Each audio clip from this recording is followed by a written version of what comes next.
Hello दोस्तों।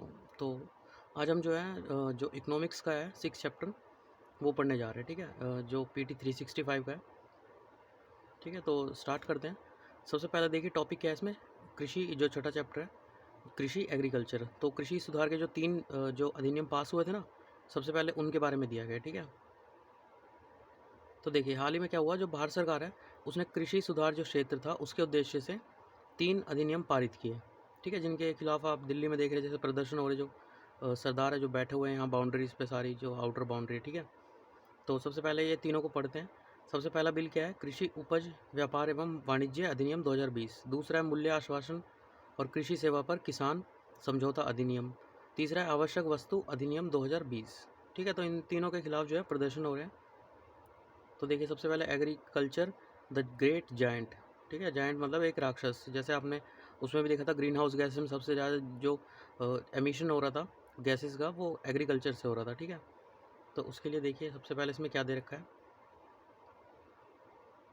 तो agriculture sector is unquestionably the largest livelihood. सबसे ज़्यादा जो है इसमें जो लाइवलीहुड है वो होता है। ठीक है, provider in India contributing significantly to India GDP.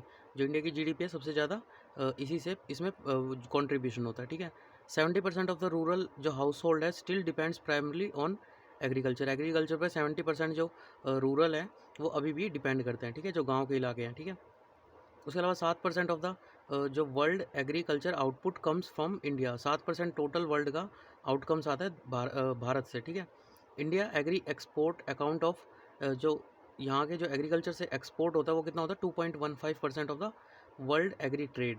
ठीक है, वर्ल्ड एग्रीकल्चर में जो यहाँ ट्रांसपोर्ट होता है 2.15%। उसके अलावा 82% of farmer being small and marginal. जो 82% जो वो हैं फार्मर है वो छोटे हैं, लघु हैं और जो है मार्जिनल है। ठीक है, उसके अलावा but the problem is huge problem of India workforce. 44% जो है इसमें लगे हुए हैं। Contribution to mere 18% of the GDP. ठीक है, 18% ऑफ द जीडीपी इसी में लगे हुए हैं कार्य में। तो सबसे पहले देखिए इनकी जो है सुधारों की आवश्यकता क्यों थी। तो सबसे पहले कृषि क्या है, अभी भी जो है अलाभकारिता बनी हुई है। ठीक है, जब आपने पढ़ा ही होगा उस टाइम जब आए थे बिल, तो मतलब जैसे वो बीच में जो आड़ती होते हैं, ये एपीएमसी का बताया गया, जो मंडी होती है ना जहाँ से आप अनाज खरीदते हैं, उसके बारे में बताया गया है। तो ऊपर ग्राफिक्स में आपने देखा कि जो बढ़ती हुई ऋणग्रस्तता है या व्यापार की निष्क्रियता है या प्रवासन की जो अभिवृत्ति है, इसको उजागर किया है कृषि ने। ठीक है, तो सबसे पहले देखिए एपीएमसी जो है, जो एग्रीकल्चर प्रोड्यूस मार्केट कमेटी है। ठीक है, जैसे आप अगर कहीं पे ख़रीदने जाते हैं गेहूँ वगैरह, तो आपको एपीएमसी जो मंडी जिसे बोलते हैं उस टाइप में ख़रीदने जाना पड़ता है। तो इसमें क्या है, इसमें जो व्यापारी है वो एक तरह से जो है अपनी सीमित संख्या उनकी, ठीक है, मतलब लिमिटेड मात्रा में उनको जो है दे रखा है एपीएमसीज में।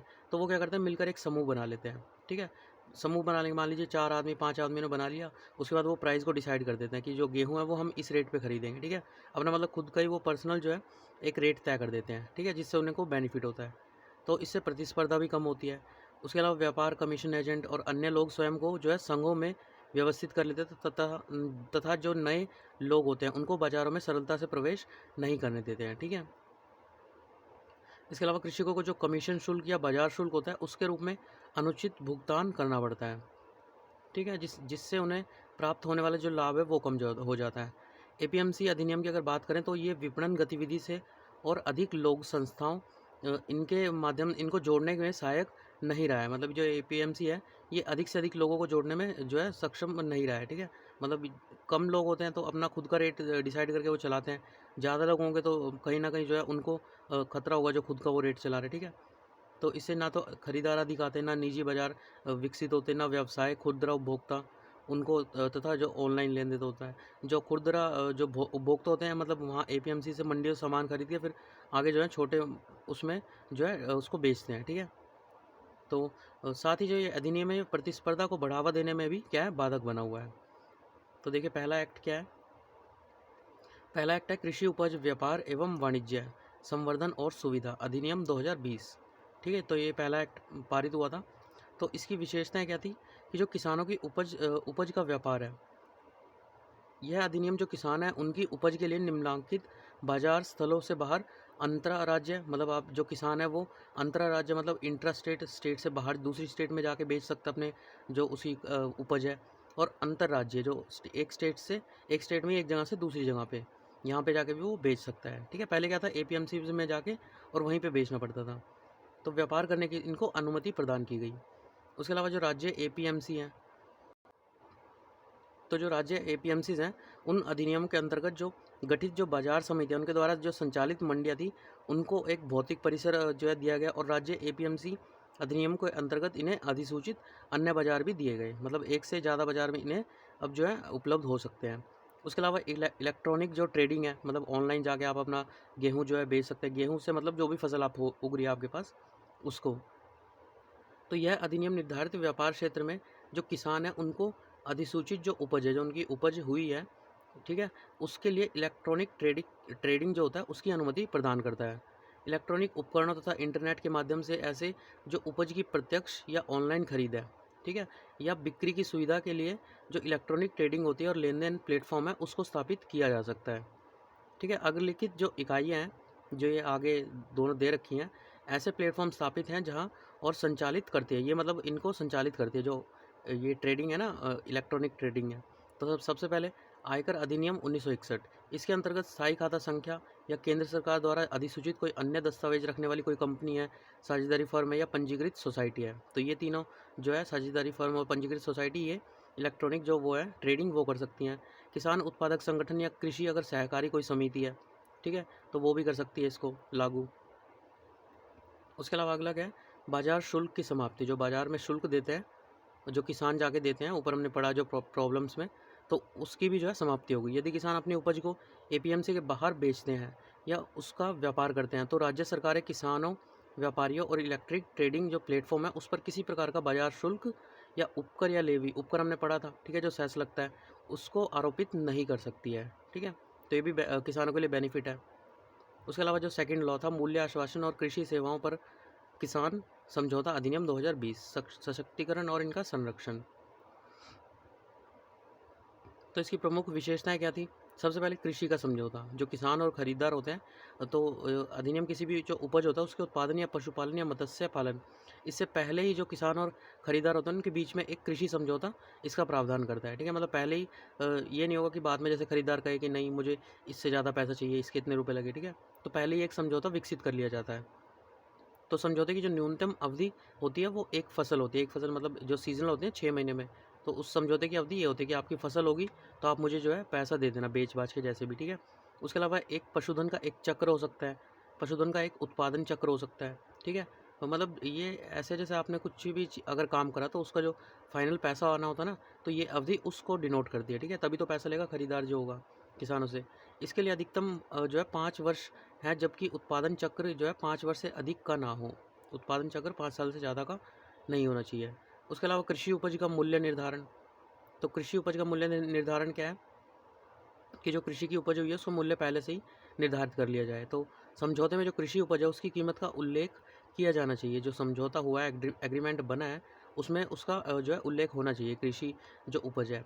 जिन उपजों के मूल्य में भिन्नता आने की संभावना होती है, ठीक है, उनकी उपज के लिए गारंटीकृत मूल्य और गारंटीकृत मूल्य के ऊपर किसी भी अतिरिक्त राशि के स्पर्श संदर्भ को समझौते में अवश्य निर्दिष्ट करना चाहिए।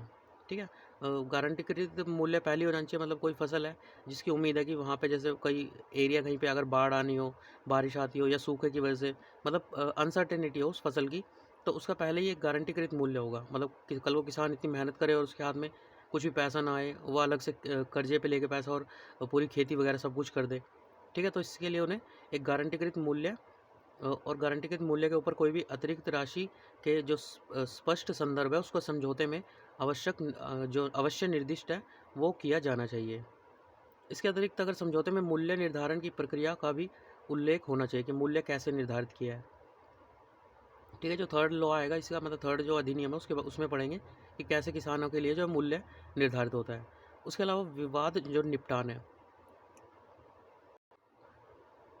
तो देखिए विवाद निपटान में क्या होगा, अब जो समझौता हुआ उनमें कुछ ना कुछ विवाद तो होगा ही, है ना। डायरेक्ट मतलब अगर सब कुछ स्मूथली हो जाएगा तो किसानों की कोई प्रॉब्लम रहेगी ही नहीं। तो उसमें विवाद भी होता है, तो कृषि समझौते में जो विवाद के निपटारे उसके लिए एक सुलह बोर्ड, ठीक है, कॉन्सिलिएशन बोर्ड होना चाहिए। उसके साथ साथ सुलह प्रक्रिया प्रदान की जानी चाहिए, ठीक है। बोर्ड में जो दोनों पक्ष होते हैं उनका निष्पक्ष जो खरीदार और किसान है और संतुलित प्रतिनिधित्व होना चाहिए, ताकि किसी समझौते पर पहुंचा जा सके, ठीक है। उसके अलावा सबसे पहले सभी विवादों के जो समाधान है उसके लिए उन्हें बोर्ड के पास भेजा जाना चाहिए। अगर 30 दिनों में बोर्ड कुछ नहीं कर पाता है तो पक्षकार जो होता है वो विवाद के समाधान के लिए सब डिविजनल जो मजिस्ट्रेट होगा, अनुमंडलाधिकारी, उससे भी संपर्क कर सकता है, ठीक है। पक्षकार को अनुमंडलाधिकारी के निर्णय के विरुद्ध अपीलीय प्राधिकरण, मतलब वहाँ के जो कलेक्टर होंगे या एडिशनल कलेक्टर होंगे उसके द्वारा अध्यक्षता हो, उसमें भी अपील कर सकता है अगर वो जो सब डिविजनल मजिस्ट्रेट से अगर वो संतुष्ट ना हो, ठीक है। तो उसके अलावा जो अनुमंडलाधिकारी या अपीलीय प्राधिकारी है, दोनों को जो है इनके लिए भी इनको 30 दिन दिए जाते हैं, ठीक है। 30 दिनों में निपटारा करना अनिवार्य होगा। अनुमंडलाधिकारी या अपीलीय अधिकारी अगर समझौते का उल्लंघन करने वाले पक्षकार पर कुछ अर्थदंड आरोपित कर सकते हैं, ठीक है। जो समझौते का उल्लंघन को दोनों में से जो भी कर रहा हो, किसान या फिर जो खरीदार है, तो उस पर कुछ अर्थदंड लग सकता है। हालांकि किसी भी बकाया की वसूली के लिए किसान की जो कृषि भूमि है उसके विरुद्ध कोई कार्रवाई नहीं की जा सकती है, ठीक है। मतलब ये नहीं कि आपको अगर अर्थदंड लगाना तो आपकी जो किसान है उसकी कृषि भूमि पर ही कुछ दंड लगा दे, ठीक है, उस पर कोई कार्रवाई नहीं होगी, ठीक है। ठीक है, तो इन मतलब नियमों में क्या है, किसानों को अधिक से अधिक प्रोटेक्शन दी जा रही है एक तरह से, आप देखें तो हर एक पॉइंट में आपको ये फील होगा, ठीक है। आवश्यक वस्तु अधिनियम 2020, इसमें जो संशोधन हुआ है, तो इसकी प्रमुख विशेषताएं क्या है। सबसे पहले खाद्य पदार्थों का जो विनियमन है, मतलब रेगुलेशन करना फूड आइटम्स का, तो यह अधिनियम प्रावधान करता है कि जो केंद्र सरकार अनाज, जो ये सब है, दलहन, आलू, प्याज, खाद्य तेल, इन सब के कुछ खाद्य पदार्थों की आपूर्ति को केवल असाधारण परिस्थितियों में ही रेगुलेट कर सकती है, ठीक है। मतलब अगर इन्हें रेगुलेट करना है इन सब के जो प्राइजेज हैं, तो कुछ असाधारण परिस्थितियाँ होनी चाहिए। इनमें सम्मिलित है कोई युद्ध हो गया हो, अकाल हो गया हो, असाधारण कीमत वृद्धि हो गई हो, गंभीर प्रकृति की जो प्राकृतिक आपदा होती है, ठीक है। तो इस टाइप से जो है निर्धारित होगा। उसके अलावा जो आवश्यक वस्तु अधिनियम 1955 है, उसने जो केंद्र सरकार है, जो 1955 वाला था, ठीक है, उसमें जो केंद्र सरकार है उसको कुछ वस्तु जैसे कि खाद्य पदार्थ, उर्वरक और पेट्रोलियम उत्पाद, इनको आवश्यक वस्तु घोषित करने का अधिकार दिया था, ठीक है। केंद्र सरकार ऐसी वस्तुओं के उत्पादन, आपूर्ति, विवरण, व्यापार और वाणिज्य को विनियमित या प्रतिबंधित कर सकती थी, ठीक है। उस समय के लिए ये 1955 वाले की बात हो रही है, ठीक है। अभी इसको हटा दिया गया। भंडार या स्टॉक सीमा क्या है, तो यह अधिनियम निर्धारित करता है कि जो कृषि उपज है उस पर किसी भी स्टॉक सीमा का आरोपण महंगाई पर आधारित होना चाहिए, ठीक है। आपने स्टॉक सीमा करी है, ठीक है, पर उसका महंगाई पर वो बेस होना चाहिए, ठीक है। मतलब ये नहीं है कि मार्केट में जो है चीज़ें बहुत महंगी होगी और आपने स्टॉक सीमा बढ़ा रखी है फिर भी, ठीक है, तो आपको स्टॉक सीमा वहाँ पे कम करनी होगी। तो स्टॉक सीमा केवल तभी आरोपित की जा सकती है अगर बागवानी उपज की जो खुदरा कीमत है उसमें 100%, उसके अलावा जो गैर नष्ट प्राय कृषि खाद्य वस्तु है उसकी खुदरा कीमत में 50% की अगर वृद्धि हुई हो, ठीक है। तो कीमत में जो है वृद्धि की गणना तत्काल पूर्ववर्ती जो 12 महीने में प्रचलित कीमत होगी या विगत 5 वर्षों की औसत खुदरा कीमत होती है, ठीक है। खुदरा मैंने आपको बताई, जैसे जो बड़े बड़े वो होते हैं व्यापारी, वो जाके एपीएमसी जैसे मंडी से बड़ी मात्रा में सब कुछ खरीद के फिर आगे जो है छोटे छोटे जैसे दुकानें खोल के उस पर बेच देते हैं, ठीक है। तो इसकी जो खुदरा कीमत होती है, जो भी कम हो दोनों में से, उस पर उसकी जो है कीमत तय की जाएगी 12 महीने के लिए, ठीक है। उसके अलावा न्यूनतम जो एमएसपी और जो प्रोक्योरमेंट मतलब जो खरीद है, तो उसके लिए क्या किया गया, मतलब किसानों को ये लग रहा था कि जो हमारी एमएसपी है वही समाप्त हो जाएगी इस अधिनियम से, ठीक है। तो उसके लिए यहाँ पे एक बताया गया कि जो हाल ही में जो पारित कृषि सुधार अधिनियम है उसने किसानों में यह आशंका उत्पन्न की कि ये विधान अंततः न्यूनतम समर्थन मूल्य जो एमएसपी है उस व्यवस्था को समाप्त कर देंगे। तो अगर हम देखें तो भारत में जो सरकारी खरीद व्यवस्था है, इसमें सबसे पहले जो भारत में सरकारी खरीद की व्यवस्था किसानों के लिए एक सुनिश्चित बाजार के रूप में कार्य करती है। मतलब उसमें जो है जैसे एमएसपी दिया जाता है, मिनिमम सपोर्ट प्राइस, ठीक है। उसके अलावा मिनिमम सेलिंग प्राइस, ठीक है, फसल प्रतिरूप को मार्गदर्शन करने तथा उत्पादन को प्रोत्साहित करने में भी भूमिका निभाती है। अगर आपको एमएसपी दिया जाएगा किसानों को, तो उससे वो क्या होंगे, प्रोत्साहित होंगे कि हाँ हमारा मतलब वो पैसा कैलकुलेट कर लेंगे कि हमारे पास हाँ इतना पैसा तो आएगा मिनिमम, ठीक है। उसके अलावा फिर जो बाजार का प्राइस होगा वो मिलेगा। तो एमएसपी जो न्यूनतम समर्थन मूल्य सरकारी खरीद के मूल्य के रूप में कार्य करता है, और इसे जो बाजार मूल्य बेंचमार्क होते हैं, ठीक है, बेंचमार्क होता है ना, जैसे एमएसएल मीन सी लेवल होता है, ठीक है, वो भी एक तरह का बेंचमार्क है। तो इस टाइप से ये एमएसपी भी क्या है, बेंचमार्क है, उसके रूप में उपयोग किया जाता है। सरकार जो 23 कमोडिटीज़ है हमारी, ठीक है, कमोडिटी मतलब जिन्स जिसे बोलते हैं, जिसमें 14 खरीफ, 7 रबी और जो कैलेंडर वर्ष मतलब जो साल में एक बार उगाई जाती है उसके सत्र वाली 2 फसलें सम्मिलित है। इसके लिए प्रतिवर्ष जो एमएसपी होता है वो अधिसूचित करती है, ठीक है।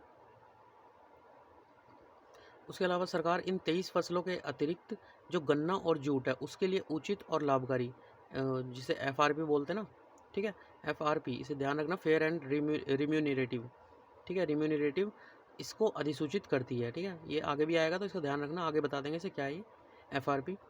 तो इसको भी दो, इन गन्ना और जूट के लिए जो है इसे डिसाइड करती है, ठीक है। उसके अलावा CACP जो कृषि लागत और मूल्य आयोग है, उसके नामक एक स्वतंत्र निकाय की अनुशंसाओं के आधार पर MSP को भी अधिसूचित किया जाता है, ठीक है। तो ये डिफरेंस दे रखा है, कौन सी हमारी खरीफ फसल है, कौन सी रबी है, ठीक है, कौन सी जो अदर फसल है, ठीक है। देख लेना एक बार, वीडियो पॉज करके पढ़ लेना इसे। तो ये देखिए, ये इनके जो किसान को पैसा मिलता है, ये उसी कॉस्ट को कैलकुलेट करते हैं। तो सबसे पहले A2 और C2 भैंस, A2 से उन्हें अभी पैसा मिल रहा है और C2 मतलब अभी उसमें है, मतलब उसको लाया जाएगा अगर वो पास हो जाता है, ठीक है। तो जो CACP है, कृषि लागत और मूल्य आयोग है, इसके द्वारा किसान द्वारा किए गए जो व्यय हैं उसके आधार पर MSP निर्धारित करता है। तो देखिए, सबसे पहले A2 जो है वो क्या होता है, ठीक है, किया गया व्यय, जो मतलब ये इस तरह से आप समझ सकते हैं, जैसे जो किसान है उसने अपना जो व्यय किया है ना, उसमें परिश्रम लगाया, घर की जो महिलाएं उनको भी लगाया है, कोई जो उसके अलावा जो बीज पे उसका पैसा लगाया है ना, तो इस टाइप की जितनी भी कॉस्ट होगी ना वो इसमें इंक्लूड हो जाती है। जैसे कि हम थोड़ा सा पढ़ लेते हैं। तो उत्पादन की लागत, आदान मूल्य में जो परिवर्तन हुआ, इनपुट में जो जो मतलब बीज वगैरह है, बाजार मूल्यों के जो रुझान है, ठीक है, जो बाजार में मतलब रेट है उसका, मांग और आपूर्ति की स्थिति है जो, ठीक है, अंतर फसल मूल्य समता, उसके अलावा सामान्य मूल्य स्तर पर अगर कोई प्रभाव पड़ रहा है या रहन सहन की लागत पर अगर प्रभाव पड़ रहा है, ठीक है, अंतर्राष्ट्रीय बाजार मूल्य की स्थिति आदि पर जो है विचार करके अनुमानित किया जाता है जो अभी चल रहा है, ठीक है। उसके अलावा अगर अंतिम MSP को किए गए जो व्यय A2 है उसके तथा जो पारिवारिक श्रम है उसके अनुमानित मूल्य, जो परिवार का जो श्रम लगा है तो उसके जो है फलन के रूप में निर्धारित किया जाता है, ठीक है। एक भिन्न लागत विधि जो C2 है, ठीक है, ये जिस टाइम मैं वीडियो बनाने बैठता हूँ उसी टाइम सारे सब्जी बेचने वाले क्यों आ जाते हैं ठीक है, तो चले कोई नहीं, इनका भी काम है, मेरा भी काम है। तो लागत विधि C2 पे क्या है, इस पर विचार करने की मांग की गई है। तो C2 को अपनाने हेतु निम्नलिखित परिवर्तन आवश्यक होंगे। तो जो A2 है उसमें संबंधित लागत के साथ साथ जो पट्टे पर ली गई भूमि है उसके लिए भुगतान किया गया किराया, पट्टा क्या होता है, जो लीज पर जैसे किराए पे ले लेते हैं ना कोई भूमि, या फिर जो स्वामित्व वाली कोई भूमि है उसके लिए अनुमानित किराया होगा, ठीक है। तो स्वामित्व वाली जो अचल पूंजी है उस पर जो ब्याज लगता है। उसके अलावा पारिवारिक श्रम है जो, वो स्वयं द्वारा किया गया श्रम हेतु मजदूरी के अनुमानित मूल्य को भी इसमें सम्मिलित करना होगा, ठीक है। तो यह भी तर्क दिया गया कि जो MSP है उसके निर्धारण के लिए C2 के लागत के 50% को लाभ घटक के रूप में जोड़ा जाना चाहिए, ठीक है। तो एक बार ये फिगर में देख लेते हैं। A2 क्या है, एक्चुअल पेड आउट कॉस्ट, जो एक्चुअल में वो हुआ है। C2 क्या है, कंप्रिहेंशन कॉस्ट इंक्लूडिंग इम्प्यूटेड जो रेंट किराया लगाया, interest on own land and capital, कोई इंटरेस्ट लगाया, ब्याज लगा उस पर, A2 प्लस FL, ठीक है। तो ये क्या है, जो actual paid out cost plus imputed value of the family labour, ठीक है, जो फैमिली लेबर लगा है। FL क्या है, फैमिली लेबर जो लगा है उसकी कॉस्ट भी, और पेड आउट जो एक्चुअल कॉस्ट है, इन दोनों को प्लस करके, ठीक है। तो ये 3 तरह के मेथड है। तो इसमें जो है अभी C2 जो ये वाला है ना, इसको जोड़े जाने की बात हो रही है, ठीक है। तो उसके अलावा देखिए अगला टॉपिक क्या है, मतलब इसी में तो MSP संबंधी जो उपयुक्त ढांचा उसके साथ साथ सरकार द्वारा जो वर्तमान सरकारी खरीद प्रणालियाँ निम्नलिखित के अंतर्गत कार्यान्वित की जाती है। सबसे पहले देखिए जो अभी चल रही है उसके बारे में। सबसे पहले जो PSS है, प्राइस सपोर्ट स्कीम, मूल्य समर्थन योजना, तो ये MSP के तहत जो अधिसूचित फसल है उसके मामले में लागू होती है, ठीक है। जो भी अधिसूचित जो फसल होगी MSP में, मिनिमम सपोर्ट प्राइस में, उस पर ये सब लागू होती है, प्राइस सपोर्ट स्कीम। तो MIS जो है, मार्केट इन्वेंशन स्कीम, जो बाजार हस्तक्षेप योजना है, इसके तहत जो ऐसी जो कमोडिटी होगी, जैसे फल हो गया, सब्जी होगी, बागवानी जो मतलब जल्दी खराब होने वाली है, उत्पाद आदि का समर्थन करती है MIS, ठीक है, जिनको MSP की घोषणा नहीं की जाती, इन पे MSP की घोषणा नहीं की जाती, ठीक है। मूल्य स्थिरीकरण कोष या प्राइस स्टेबलाइजेशन फंड PSF, तो यह जो उपभोक्ता होते हैं उनको बढ़ते मूल्यों में जो संरक्षण होता है वो प्रदान करने वाली योजना है। ठीक है, थोड़ा सा आउटलाइन बस आपको इसका दिमाग में रखना है कि कहाँ पर क्या लागू होती है। ठीक है, उसके अलावा केंद्रीय पूल के लिए भारतीय खाद्य निगम द्वारा खरीद। ठीक है, पूल मतलब जहाँ पे शेयरिंग हो जाती है। ठीक है, तो उसके लिए इसके तहत जो गेहूं और धान की खरीद है वो बफर मानदंडों को पूरा करने तथा सार्वजनिक वितरण प्रणाली जो है उसके लक्ष्यों को पूरा करने के लिए की जाती है। ठीक है, बफर मानदंड क्या होते हैं? जो हम स्टॉक करते हैं ना माल को, तो उसका मानदंड होता है। बफर मतलब जब इक्विलिब्रियम में आ जाता है, मतलब मार्केट में किसानों से खरीद के जो है अपना स्टॉक इन्होंने पूरा कर लिया। ठीक है, और हमारी जो बाजार है उसमें भी सप्लाई ठीक हो रही है। ठीक है, तो इन ये बफर मानदंड होता है। उसके लिए जो पब्लिक डिस्ट्रीब्यूशन सिस्टम होता है ना, सार्वजनिक वितरण प्रणाली, उसके लक्ष्य को पूरा किया जाता है। उसके अलावा देखिए ये जो पीएम आशा उसके जो योजना थी उसके माध्यम से आरंभ किए गए जो सुधार है। ठीक है, पीएम आशा क्या है? प्रधानमंत्री अन्नदाता आय संरक्षण अधिनियम। ठीक है, इसके निम्नलिखित जो मुख्य घटक है वो क्या है? निम्नलिखित जो दे रखे हैं, सबसे पहले पीएसएस मुख्य समर्थन योजना। तो ये क्या है? जो योजना के अंतर्गत जो केंद्रीय है वो नोडल एजेंसी द्वारा राज्य सरकार की जो सक्रिय भूमिका होती है उसके तहत जो हमारी दालें होंगी, तिलहन होगी, कोपरा होगी, इसकी भौतिक सरकारी खरीद की जाती है। ठीक है, मतलब फिजिकल तौर पे मार्केट में जाके सरकार द्वारा इसकी खरीद की जाती है, जो भी इसकी नोडल एजेंसी होगी। ठीक है, केंद्र उनके द्वारा करवाती है। उसके अलावा मूल्य न्यूनतम भुगतान जो प्राइस डेफिशिएंसी पेमेंट स्कीम है, PDPS। तो ये योजना क्या होती है? इसके अंतर्गत जो MSP होता है और जो विक्रय मूल्य या फिर आदर्श मूल्य बोलते हैं इसे, इसके मध्य जो अंतर होता है उसको प्रत्यक्ष भुगतान किया जाता है सरकार के द्वारा। ठीक है, जो भी हमारे MSP होगी, मिनिमम सपोर्ट प्राइस, मान लीजिए हमारा जो है 50 रुपये है। ठीक है, एग्जाम्पल के लिए। और उसके अलावा जो विक्रय मूल्य है, मान लीजिए विक्रय मूल्य हमारा रहा 60 रुपये। 60 रुपये इन द सेंस यहाँ पे कम रहेगा ना। ठीक है, तो 50 से 60 रुपये, सॉरी 40 रुपये। तो अगर यहाँ पे हमारा MSP से अगर कम मिल रहा है ना किसान को, तो वहाँ पे सरकार जो है 10 रुपये अपनी तरफ से उसको मिला के देगी। ठीक है, मतलब MSP उन्हें मिलेगा ही मिलेगा। तो इसके तहत जो पारदर्शी नीलामी प्रक्रिया है उसके माध्यम से अधिसूचित बाजार क्षेत्र में पहले से ही जो पंजीकृत किसान है अपनी उपज बेचने हेतु पात्र होंगे। जो पहले से ही पंजीकृत है ना किसान, वो इसके लिए सीधे पात्र हो जाता है। ये भुगतान सीधे किसानों के जो पंजीकृत बैंक होता है उसमें किए जाएंगे। इस योजना में फसल को कोई भौतिक सरकारी खरीद शामिल नहीं होती, इसमें कोई फिजिकल मतलब वो नहीं होता, नीलामी की तौर पर ही सब कुछ जो है मिलता है। ठीक है, मान लीजिए किसी किसान की अगर बिक नहीं रही है, मतलब बिक नहीं रही है, उसके पास पड़ा हुआ है सामान और बाज़ार में गया, उसकी नहीं बिक रही है सामान, वो वहाँ पे जो है MSP से कम ले रहे हैं या MSP पे ले रहे हैं। ठीक है, तो वो क्या करेगा, यहाँ इसके थ्रू भी बेच सकता है अपनी फसल को। इसमें इसके अलावा जो है निजी खरीद और जो भंडारकर्ता योजना है, pilot private procurement and stock list scheme, PPPS। तो इसकी प्रायोगिक जो परियोजना है जो PDPS है। ठीक है, उसके अतिरिक्त जो PDPS हमने ऊपर पढ़ी है, इसके अतिरिक्त यह निर्णय लिया गया कि जो तिलहन के राज्य है जहाँ पे तिलहन की खेती होती है और राज्य को जो चयनित जिला कृषि उपज विपणन समिति है जो APMCs हैं, उसमें प्रायोगिक आधार पर PPS आरंभ करने का विकल्प उपलब्ध है, जिसमें जो निजी भंडारकर्ता होंगे उनकी भागीदारी होगी। ठीक है, यहाँ पे मतलब निजी भंडारकर्ता को जो है जोड़ा जाएगा साथ में। तो ये PPS क्या होता है? Private procurement and stock list scheme. ठीक है, तो ये implement by the department of, किसके द्वारा इम्प्लीमेंट की गई थी? Department of agriculture, corporation and farmer welfare. ठीक है, तो ये स्कीम क्या करती है? Allows the participation of the private sector in the procurement of good grains. ठीक है, तो इसके तहत जो है निजी सेक्टर भी जो है स्टॉक लिस्ट में भागीदारी कर सकता है, मतलब स्टॉक लिस्ट में इकट्ठा माल कर सकता है। ठीक है, उसके अलावा जो अन्य संबंधित तथ्य हैं, न्यूनतम समर्थन मूल्य जो MSP है और जो MFP है। ठीक है, माइनर माइनर फॉरेस्ट प्रोड्यूस या फिर इसे हिंदी में लघु वनोपज कहते हैं। ठीक है, जो उसमें रहते हैं ना, जो क्या बोलते हैं, जंगलों वगैरह में रहते हैं। ठीक है, तो आदिवासी वगैरह, तो ये उनके लिए जो है लॉन्च किया गया। ठीक है, तो लघु वनोपज या फिर MFP, इसके लिए मूल्य श्रृंखला के विकास के माध्यम से जो MFP है। ठीक है, तो एक विपणन के लिए एक तंत्र नामक योजना है। इस योजना के बारे में देखते हैं अगर, तो ये योजना 2013 में एक केंद्र प्रायोजित योजना थी। केंद्र प्रायोजित मतलब इसमें टोटली जो है फंड किसने किया था? केंद्र ने किया था। ठीक है, तो इसके रूप में इसे आरंभ किया गया। उद्देश्य क्या था? जो हमारी लघु वनोपज है MFP है, एकत्रित करने वालों को उचित मूल्य प्रदान करना। उसके अलावा लघु वनोपज की संधारणीय हार्वेस्टिंग, मतलब जो कटाई होती है वो संधारणीय हो। संधारणीय से मतलब क्या होता है, जो फ्यूचर में हमारी जनरेशन उसे यूज़ कर सके, इस टाइप से। मतलब ये नहीं कि काटते चले गए पूरे जंगल के जंगल साफ कर दिए, ठीक है।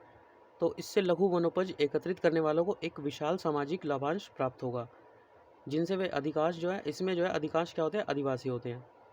MSP का निर्धारण प्रत्येक जो राज्य है उसके लिए संग्रह की लागत, सफाई की लागत, प्राथमिक संस्करण, पैकेजिंग, परिवहन लागत, इसके आधार पर जो है तय किया जाएगा। मतलब जो किसानों के लिए MSP तैयार कर रहे हो, उसमें जो है राज्य सरकार का पैसा भी तो लग रहा है, ठीक है, किस इन सब चीज़ों में।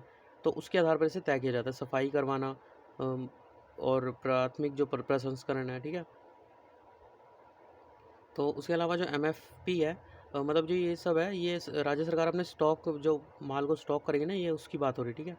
तो MFP की जो खरीद है, जो लघु वनोपज है उसकी खरीद, भंडारण, परिवहन, विपणन आदि के लिए ज़मीनी स्तर की जो आधारभूत संरचना है उसको मजबूत करके जो आदिवासियों और जो बाजार है उसके मध्य अंतिम बिंदु तक विद्यमान कनेक्टिविटी के अंतराल की जो है समाप्ति की जाए, समाप्ति के प्रावधान भी है। तो इसके अलावा इन उत्पादों के जो विपणन है, इसके लिए वन धन विकास कार्यक्रम 2018 में जो है शुरू किया गया था, ठीक है। विपणन मतलब जो इनकी मार्केटिंग करते हैं ना, तो उसके लिए इस योजना के कार्यान्वयन के लिए जो ट्राइफेड है वो एक नोडल एजेंसी है, ठीक है। ट्राइफेड देख लेते हैं। तो ये देखिए, ट्राइफेड की फुल फॉर्म क्या है, जो tribal cooperative marketing federation of India है, ठीक है। तो ये क्या करती है, तो federation of India is a national level cooperative body under the administration control of ministry of tribal affairs में आती है। और it was establish under the multi state cooperative society in 1984 में से बनाया गया था, under the former ministry of welfare, ठीक है। हेडक्वार्टर वही न्यू दिल्ली। पेरेंट एजेंसी क्या है, ministry of tribal affairs, sorry, ठीक है। उसके अलावा ये इनके वो हैं एजेंसी एग्जीक्यूटिव अभी। तो उसके अलावा देखिए अगला टॉपिक क्या है, 6.3 कृषि विपणन या फिर एग्रीकल्चर मार्केटिंग। तो इसमें सबसे पहला टॉपिक है ई नाम।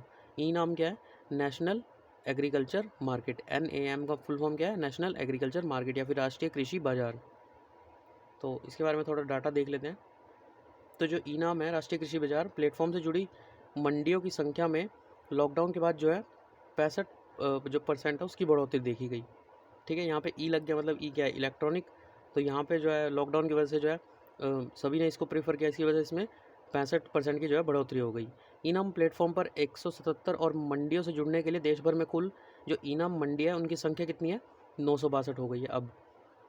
तो इनाम है क्या, एक Akhil Bharatiya electronic trading portal है जो कृषि उत्पादों के लिए एकीकृत राष्ट्रीय बाजार के निर्माण हेतु जो APMCs मंडियाँ होती है जो उनके द्वारा संचालित मौजूदा मंडियों को एक ऑनलाइन नेटवर्क से जोड़ता है, ठीक है। तो इसके अलावा जो कृषि एवं किसान कल्याण मंत्रालय है, इसके तहत जो लघु कृषक जो कृषि व्यापार संघ है SFAC है, इसको इनाम को लागू करने के लिए इसको प्रमुख एजेंसी बनाया गया, ठीक है। SFAC small farmer agri business consortium, ठीक है। तो इसको जो है प्रमुख एजेंसी बना देंगे इनके द्वारा, ठीक है। उसके अलावा देखिए क्या है आगे। तो इसे 2016 में प्रारंभ किया गया था इनाम को, लेकिन इसकी प्रगति जो है धीमी रही, क्योंकि रीज़न क्या था, देखिए अब अगर जो है इलेक्ट्रॉनिक करेंगे तो जो APMC जो मंडियों में लोग होंगे उन्हें तो परेशानी होगी ना, क्योंकि उनकी फिर वैल्यू कम हो जाएगी। डायरेक्ट जाके इलेक्ट्रॉनिक पे अगर नॉलेज किसानों को आ जाते तो यहीं बेच दिया करेंगे किसान जो है, ठीक है। तो अधिकांश राज्यों ने अपनी जो APMC अधिनियम था उसमें संशोधन ही नहीं किया, ज़्यादातर राज्यों ने भी इसमें कोई इंटरेस्ट नहीं दिखाया। अधिकांश जो किसान थे सहकारी समितियों का हिस्सा नहीं थे, ठीक है। जो कि ऑनलाइन खरीद की अभिरुचि के अनुरूप आवश्यक थोक मात्रा में उत्पादकों के जो संग्रह होते हैं उसमें मदद करते थे। अधिकांश जो मंडियाँ थी आधारभूत संरचना के अभाव के कारण इस प्लेटफॉर्म का हिस्सा बनने में जो है असफल रह गई। तो हाल ही में जो केंद्र सरकार है उसने इनाम प्लेटफॉर्म पर विभिन्न नई सुविधाएं भी प्रारंभ की, मतलब इनको भी अब प्रोत्साहित किया गया। तो सबसे पहले कैसे प्रोत्साहित किया, तो किसान उत्पादक संगठनों को अपने उत्पादों को मंडियों में लाए बिना और अपने संग्रह केंद्रों से प्रत्यक्ष रूप से व्यापार करने की अनुमति देने वाला एक व्यापारिक मॉड्यूल है। मतलब आप मार्केट में आए बिना अपनी जो है वो बेच सकते हैं जो फसल है आपकी। उसके अलावा गोदाम आधारित व्यापारिक मॉड्यूल दिया।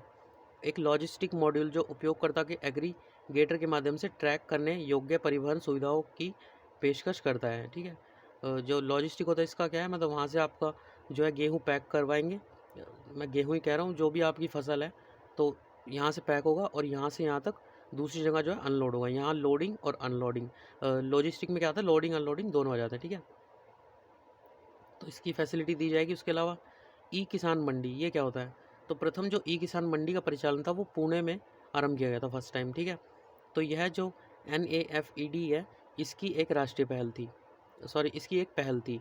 तो भारतीय राष्ट्रीय कृषि सहकारी विपणन संघ NAFT इसके द्वारा एक पहल की गई। तो जो ई नाम कंपनी थी जो APMC पर केंद्रित थी, इसके विपरीत ई किसान मंडी कृषि उत्पादों के व्यापार के लिए जो किसान थे, कृषि उत्पादक थे, व्यापारी थे, छोटे खरीदार थे, इनको एक साझा मंच उपलब्ध करवाया गया। ठीक है, ये एक जो hub and spoke model, hub and spoke model, hub मतलब क्या होता है, काफ़ी सारी एक ही तरह की जो चीज़ें होती हैं उनका एक समूह होता है हब। ठीक है, तो हब एंड स्पोक मॉडल के तहत कार्य करेंगी। इस जिससे जो NAFED है इसके स्वामित्व वाली जो भूमि संबंधित क्षेत्र है उसमें कृषि उत्पादक कंपनियों के हेतु हब के रूप में जो है कार्य करेंगी। ठीक है, तो जो FPC है, फार्मर प्रोड्यूसर कंपनी है, वो वहाँ पे एक हब की तरह कार्य करेंगी।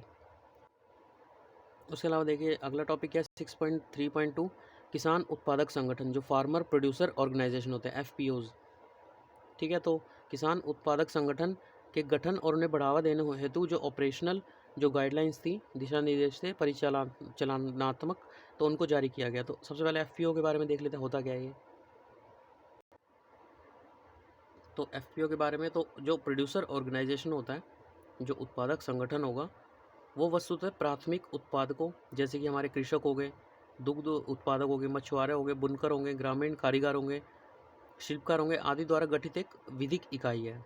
ठीक है, मतलब कानूनी रूप से इसे बनाया गया है। तो जो FPOs है उस वो भी एक प्रकार का PO ही है, मतलब ये FPO भी इसी के अंदर आ जाता है, PO के अंदर। ठीक है, जिसके सदस्य किसान होते हैं, इसके सदस्य भी किसान होते हैं। वर्तमान समय में लगभग 5000 FPO परिचालन में है। ठीक है, इसके जो परिचालन संबंधित दिशा निर्देश हैं, सबसे पहले देखिए इसका पात्रता देखते हैं कि इसके लिए कौन जो है एलिजिबल होगा।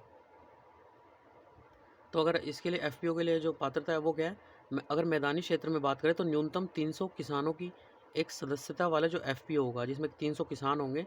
जबकि अगर पूर्वोत्तर या पहाड़ी क्षेत्रों की बात करें संघ राज्य क्षेत्रों के साथ, तो उसमें 100 सदस्य जो है FPO के लिए पात्र होंगे, मतलब 100 सदस्य जिस संघ में होंगे तो उसे FPO बना दिया जाएगा। उसके अलावा FPO का गठन और जो संवर्धन है वो उत्पाद क्लस्टर क्षेत्र पर आधारित होता है, मतलब क्लस्टर वही होता है ना जो अलग अलग जगह को डिवाइड करके फिर उस टाइप से उसका यूज़ करते हैं। ठीक है, तो जो उत्पाद क्लस्टर क्षेत्र होता है उस पर आधारित होता है FPO का गठन और संवर्धन। तो जो PC है एक ऐसा भौगोलिक क्षेत्र होता है जहाँ लगभग समान प्रकृति की फसलें उगाई जाती हो। ठीक है,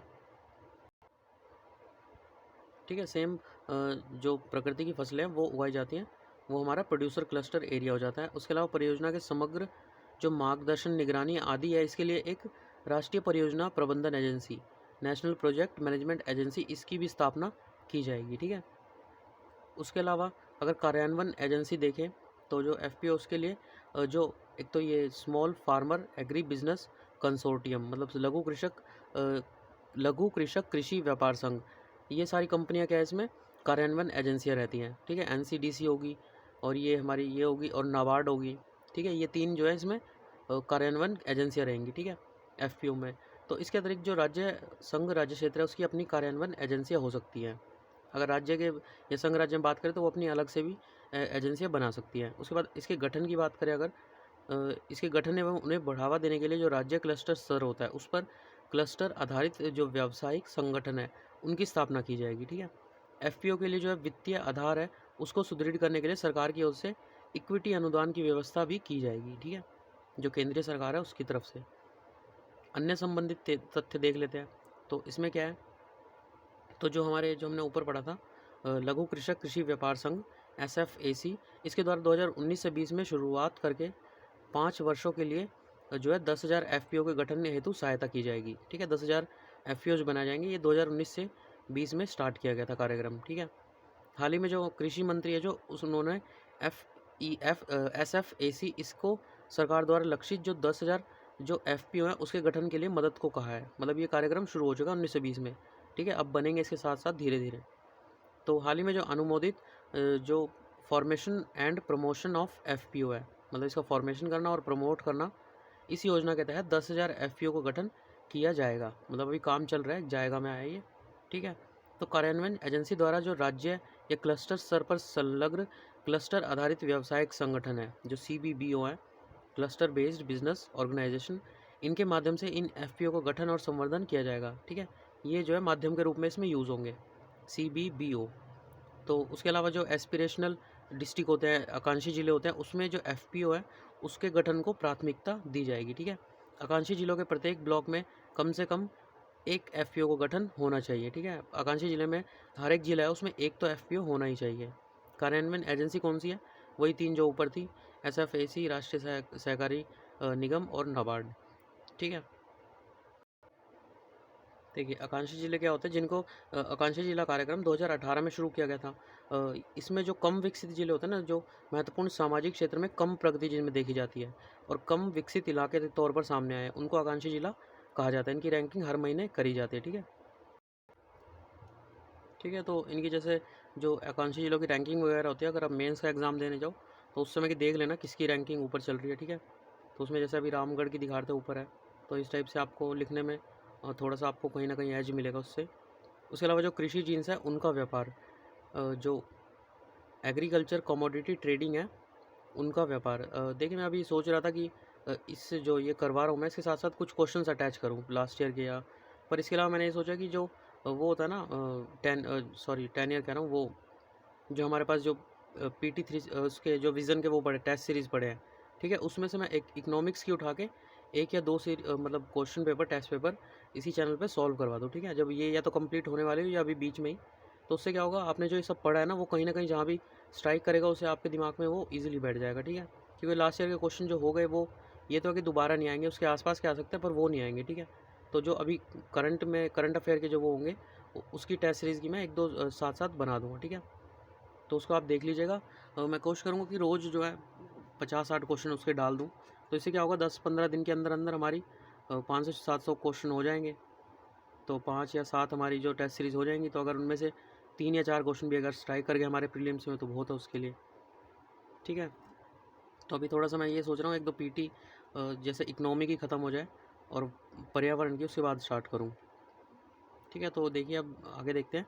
कृषि जीन्स का व्यापार जो एग्रीकल्चर कमोडिटी ट्रेडिंग है, तो इसमें जो है एग्रीडेक्स क्या है हमारा, तो जो नेशनल कमोडिटी एंड जो डेरिवेटिव एक्सचेंज है, NCDEX, इसने जो है एग्रीडेक्स नामक देश के पहले जो कृषि वायदा सूचकांक में ट्रेडिंग है उसको प्रारंभ करने की घोषणा की, ठीक है।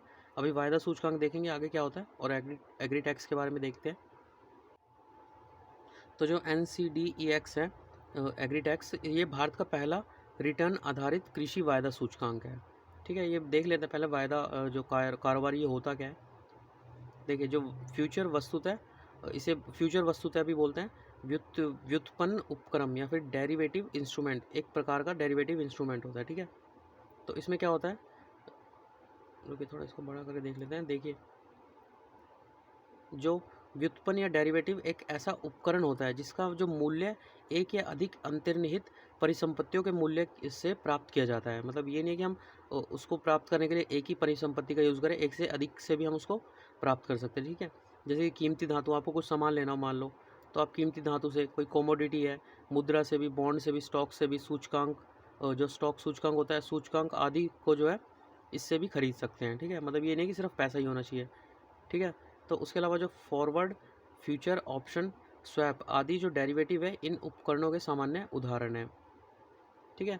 जो वायदा कारोबार होता है, वायदा कारोबार, ये वस्तुतः खरीदार और जो विक्रेता होंगे इनके द्वारा किसी सहमत मूल्य पर भविष्य के किसी तय महीने में, मतलब खरीदार विक्रेता ने आपस में तय कर लिया कि इतने रुपए मैं दूंगा आपको इस महीने में, ठीक है। तो वायदा एक तरह से हो गया ना ये। तो महीने में वित्तीय साधन या भौतिक वस्तु की एक निर्दिष्ट मात्रा के क्रय या विक्रय को संदर्भित करता है, ठीक है। अगर NCDEX के बारे में देखें तो ये एक कृषि जो कमोडिटी या फिर जीन्स होता है उससे संबंधित देश का एक अग्रणी एक्सचेंज है, ठीक है। जैसे स्टॉक एक्सचेंज होता है ना, ऐसे ये भी है। जो कृषि जीन्सों की जो संपूर्ण मूल्य श्रृंखला उसके लिए जो सर्विसेज होती है, सेवाएं होती है, वो प्रदान करता है। यह कृषि वस्तुओं पर जो बेंचमार्क उत्पाद होंगे उनकी एक विस्तृत श्रेणी उपलब्ध करवाता है, ठीक है। मतलब एक तरह से एमएसपी ही ये बताता है, बेंचमार्क उत्पाद। तो यह अपने जो इलेक्ट्रॉनिक ट्रेडिंग प्लेटफॉर्म है उसके माध्यम से खरीदारों और जो विक्रेता होता है उसको एक मंच प्रदान करता है, ठीक है। उसके अलावा देखिए इसके बारे में देखते हैं हम। तो ये भारत का क्या है, रिटर्न आधारित कृषि वायदा सूचकांक है।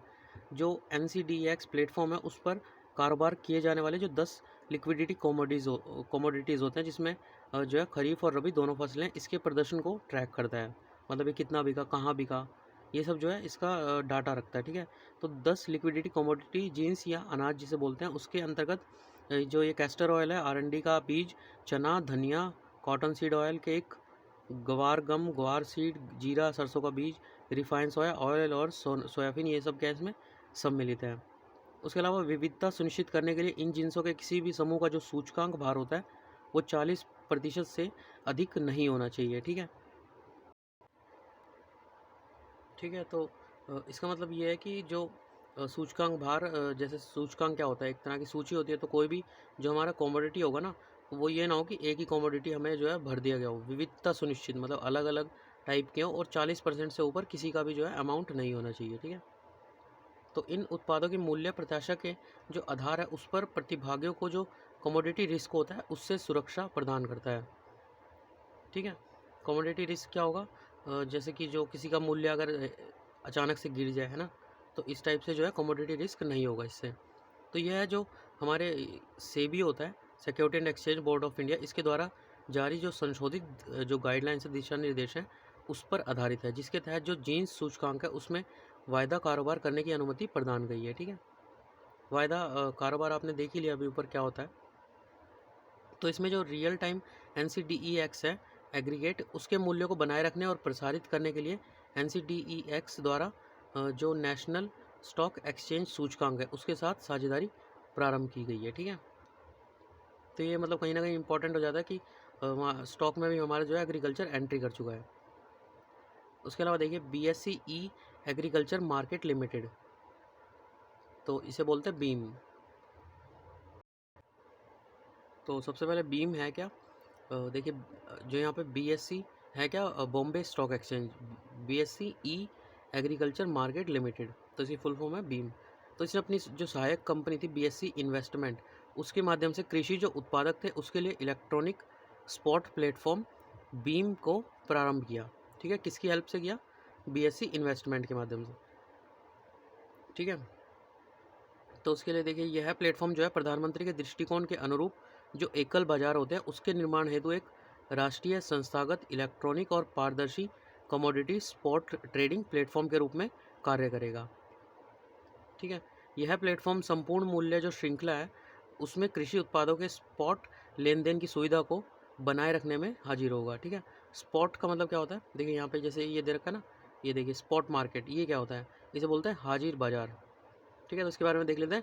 स्पॉट मार्केट या जो हाजिर बाजार होता है वह स्थान होता है जहां तत्काल जो डिलीवरी होती है उसके लिए वित्तीय साधनों का आदान प्रदान किया जाता है, जैसे कि वस्तुएं, मुद्राएं और प्रतिभूतियां, ठीक है। स्पॉट कमोडिटी उस वस्तु को संदर्भित करती है जिसे खरीदार को जो है तुरंत वितरित किए जाने के इरादे से बेचा, जिसे हाजिर बाजार भी कहते हैं, ठीक है, कुछ ही वक्त बाद या केवल कुछ दिनों में, ठीक है। जैसे कि हम फ्लिपकार्ट वगैरह से सामान मंगाते हैं तो हमने ऑर्डर किया और आ गई 2-4 दिन में, है ना, तो वो एक तरह से स्पॉट मार्केट हो गया, ठीक है।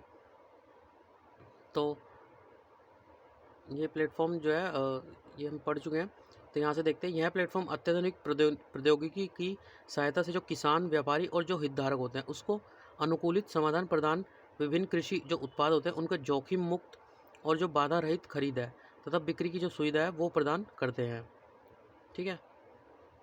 उसके अलावा यह जो प्लेटफॉर्म है ये संपूर्ण मूल्य श्रृंखला जिसमें उत्पादक, बिचौलिए, सहायक सेवाएं, उपभोक्ता, ये सब जो शामिल होते हैं उसमें कृषि उत्पादों के स्पॉट लेन देन की सुविधा को बनाए रखने में हेल्प करेगा, ठीक है। अगर बीम के बारे में बात करें तो ये जो है इसके सहयोग से एक राज्य का जो किसान होगा दूसरे राज्य के बाजार तक पहुंच स्थापित कर सकेगा। मतलब एक राज्य का किसान जाके दूसरे राज्य के बाजार में भी अपनी पहुंच बना सकेगा और अपनी उपज की नीलामी वहाँ पे कर सकता है, ठीक है। इससे न केवल जो किसान और किसान संगठन है उनको गुणवत्ता के आधार पर अपनी जो उपज होगी उसके लिए सर्वोत्तम मूल्य खोजने में मदद मिलेगी, बल्कि जो राज्य हैं उसके बाज़ार के खरीद करने वाले जो बिचौलिए, संसाधक और निर्यातक हैं, इनकी क्षमता निर्माण में भी सहायता मिलेगी। मतलब आप घर बैठ के किसी दूसरी मार्केट या जैसे फ्लिपकार्ट पे आप करते हैं इसी टाइप से, तो वहाँ का जो है प्राइस देख पाएंगे बाज़ार में क्या चल रहा है, ठीक है, उस हिसाब से आप जो है वहाँ पे बेच सकेंगे, ठीक है। अगला टॉपिक क्या है, brand and logo for cotton, ठीक है। जो भारतीय जैसे कॉटन है उसके लिए ब्रांड और लोगो की बात की जा रही है। तो भारत की जो उन्नत किस्म की जो कपास है उसको विश्व कपास व्यापार में जो है कस्तूरी कॉटन के रूप में ना जाना जाता है, ठीक है। मतलब कस्तूरी कॉटन यहाँ की जो कॉटन है उसका नाम है। और यहाँ पे जो कॉटन है वो कस्तूरी कॉटन ब्रांड सफ़ेदी, चमक, कोमलता, शुद्धता, आभा, विशिष्टता और भारतीय इसका प्रतिनिधित्व करती है, ठीक है, जो कस्तूरी कॉटन है। तो भारत में अगर देखें तो 4 प्रकार की जो कॉटन है, एक तो गोसिपियम आर्बोरियम, ठीक है, गोसिपियम हर्बेसियम एशियाई कपास जिसे बोलते हैं, गोसिपियम बारबेंडेस जिसे इजिप्ट कॉटन भी बोलते हैं, और गोसिपियम हिरसुटम जिसे अमेरिका उच्च भूमि कपास भी बोलते हैं, इसकी कृषि की जाती है, ठीक है। ये 4 तरह के कॉटन की यहाँ पे कृषि की जाती है। कपास जो है खरीफ फसल है, और जो दक्कन का पठार है, ठीक है, दक्कन का पठार इस जो मध्य प्रदेश का रीजन है इसमें होता है। तो इसकी उच्च जलधारा क्षमता से युक्त जो काली मिट्टी होती है ना, उसमें भलीभांति बढ़ती है, ठीक है। काली मिट्टी जो होती है ब्लैक कॉटन सॉइल, वो पानी को जो है ज़्यादा देर तक मतलब होल्ड कर सकती है, ठीक है। तो उसमें जो है कपास के लिए वो उपयुक्त है। जो आपने 6 क्लास या 7 क्लास की में शायद दे रखा है, ये पूरा चैप्टर ही दे रखा है, कपास, अनाज, चावल, इन सब की खेती के लिए। जैसे यहाँ पे ये टेम्परेचर वगैरह दे रखा है, तो ये सब उसमें दे रखा है ज्योग्राफी की किताब में, भूगोल की। तो इसके विकास के लिए जो है 20 से 28 डिग्री सेल्सियस वार्षिक तापमान, 55 से 110 सेंटीमीटर वर्षा, ये आवश्यकता होती है। उसके अलावा इसके विकास के लिए जो है न्यूनतम 180 जो पाला रहित दिन होता है वो चाहिए होता है, ठीक है। मतलब मिनिमम कितने महीने हो गए, 6 महीने के लिए, ठीक है। तो उसके अलावा देखिए भारत विश्व में कपास का दूसरा सबसे बड़ा उत्पादक है। तो आप कमेंट बॉक्स में बताइए कि पहला उत्पादक कौन है, ठीक है। ये 2019 के क्वेश्चन भी आया था, पर ये नहीं आया था, मतलब वो मसाला के रूप में आया था, ठीक है। मुझे एग्जैक्ट क्वेश्चन याद नहीं है, तो उसको देख लीजिएगा। 2019 में ये क्वेश्चन आया हुआ था। तो मसाले में सबसे अग्रणी कौन था ये पूछा हुआ था, ठीक है। विश्व कपास का 23% उत्पादन भारत से होता है, और सबसे बड़ा ये उपभोक्ता भी है, ठीक है। भारत की मतलब इतने पॉपुलेशन है, तो इसकी यही प्रॉब्लम है कि जो उगाता तो बहुत कुछ है, पर ये कंजप्शन भी अपना खुद में ही कर लेता है, क्योंकि इतनी ज़्यादा पॉपुलेशन है, ठीक है। तो भारत विश्व के कुल जो ऑर्गेनिक कॉटन है उसका उत्पादन लगभग 51% तक उत्पादित करता है, और जो इससे लगभग जो 6 मिलियन कपास किसान हैं उनको आजीविका प्राप्त होती है। मतलब 60 लाख लोगों को इससे जो है आजीविका प्राप्त हो रही है। भारतीय कपास निगम जो कॉटन कॉरपोरेशन ऑफ इंडिया है, इसने जो मौसम की हमारी स्थिति है, फसल की स्थिति है, सर्वोत्तम कृषि पद्धतियाँ, इनके बारे में जानकारी प्रदान करने के लिए एक मोबाइल ऐप, ठीक है, जिसे क्या कहा गया है, कॉट एली, ये विकसित किया है। तो CCI जो हमारा है कॉटन कॉरपोरेशन ऑफ इंडिया, ये वस्त्र मंत्रालय के अंतर्गत एक सार्वजनिक क्षेत्र का उपक्रम है, ठीक है। इसकी प्रमुख भूमिका जो है कपास के लिए मूल्य जो हमारा समर्थन है वो सुनिश्चित करना है, ठीक है। अगला है कृषि निर्यात, जो एग्रीकल्चर एक्सपोर्ट है। तो ये क्या है, सुर्खियों में क्यों है कि जो 15वां जो वित्त आयोग था उसके द्वारा जो गठित कृषि निर्यात, उस पर जो उच्च स्तरीय विशेषज्ञ समूह है, जो हाई लेवल एक्सपर्ट ग्रुप है, HLEG, इसने आयोग के समक्ष अपनी जो है रिपोर्ट प्रस्तुत की। मतलब जो हमारा निर्यात है, कृषि निर्यात, उसके बारे में। तो कृषि निर्यात के संबंध में भारत की अगर स्थिति देखें तो भारत जो है वर्ष 2018 में विश्व में दूसरा सबसे बड़ा कृषि का उत्पादक है। तो पहला तो चाइना ही है। भारत के पास सर्वाधिक कृषि योग्य भूमि उपलब्ध है, ठीक है। 2019 में भारत ने जो है भारतीय कृषि उत्पादन का लगभग 7% निर्यात किया था, ठीक है। अपने जो उत्पादन था कृषि उत्पादन, उसमें से 7% निर्यात किया। दूध, केला, आम में अग्रणी उत्पादक होने के बावजूद कृषि निर्यात में भारत का 13वां स्थान है, ठीक है। हमारी वही प्रॉब्लम है, इतने लोग हैं, 1.3 अरब लोग हैं, इनके द्वारा जो है कंजप्शन खुद ही मतलब उगाते हैं और खुद ही खा जाते हैं, ठीक है।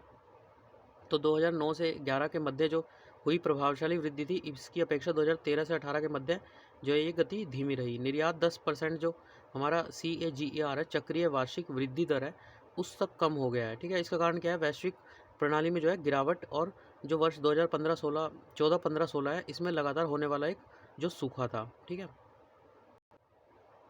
उसके बाद देखिए जो भारत है उसने अपने निर्यात की जो 70% जो वस्तुएं हैं और कृषि उत्पाद के उसकी भौगोलिक रूप से जो निकटवर्ती देश है उसमें भेजा है, मतलब जो आसपास के देश हैं उन्होंने उसमें ही मतलब उसने ज़्यादा व्यापार किया है। जो हमारे जो बाकी जैसे हमारे जो इससे मध्य पूर्व जो अफ्रीका एशिया प्रशांत क्षेत्र है ये देश इसमें सम्मिलित है, और जो बची 30% है वो कहाँ पे भेजा है, जो यूरोप और जो अमेरिका है उनमें भेजा है। ठीक है, जो निम्न कृषि बाजार विविधता को हमारा प्रदर्शित करती है। ठीक है, भारत ने वर्ष 2018 में जो एक कृषि निर्यात नीति थी उसकी घोषणा की थी। यह नीति क्या थी, यहाँ पे अभी देखेंगे। तो नीति जो है निर्यात आधारित उत्पादन निर्यात प्रोत्साहन, किसान को बेहतर प्रतिलाभ तथा सरकार की जो नीति और कार्यक्रम है उसमें समन्वय पर बल देने पर बनाई गई थी। ठीक है, तो इसके बाद देखिए हमारी कृषि निर्यात नीति 2018 ये क्या थी।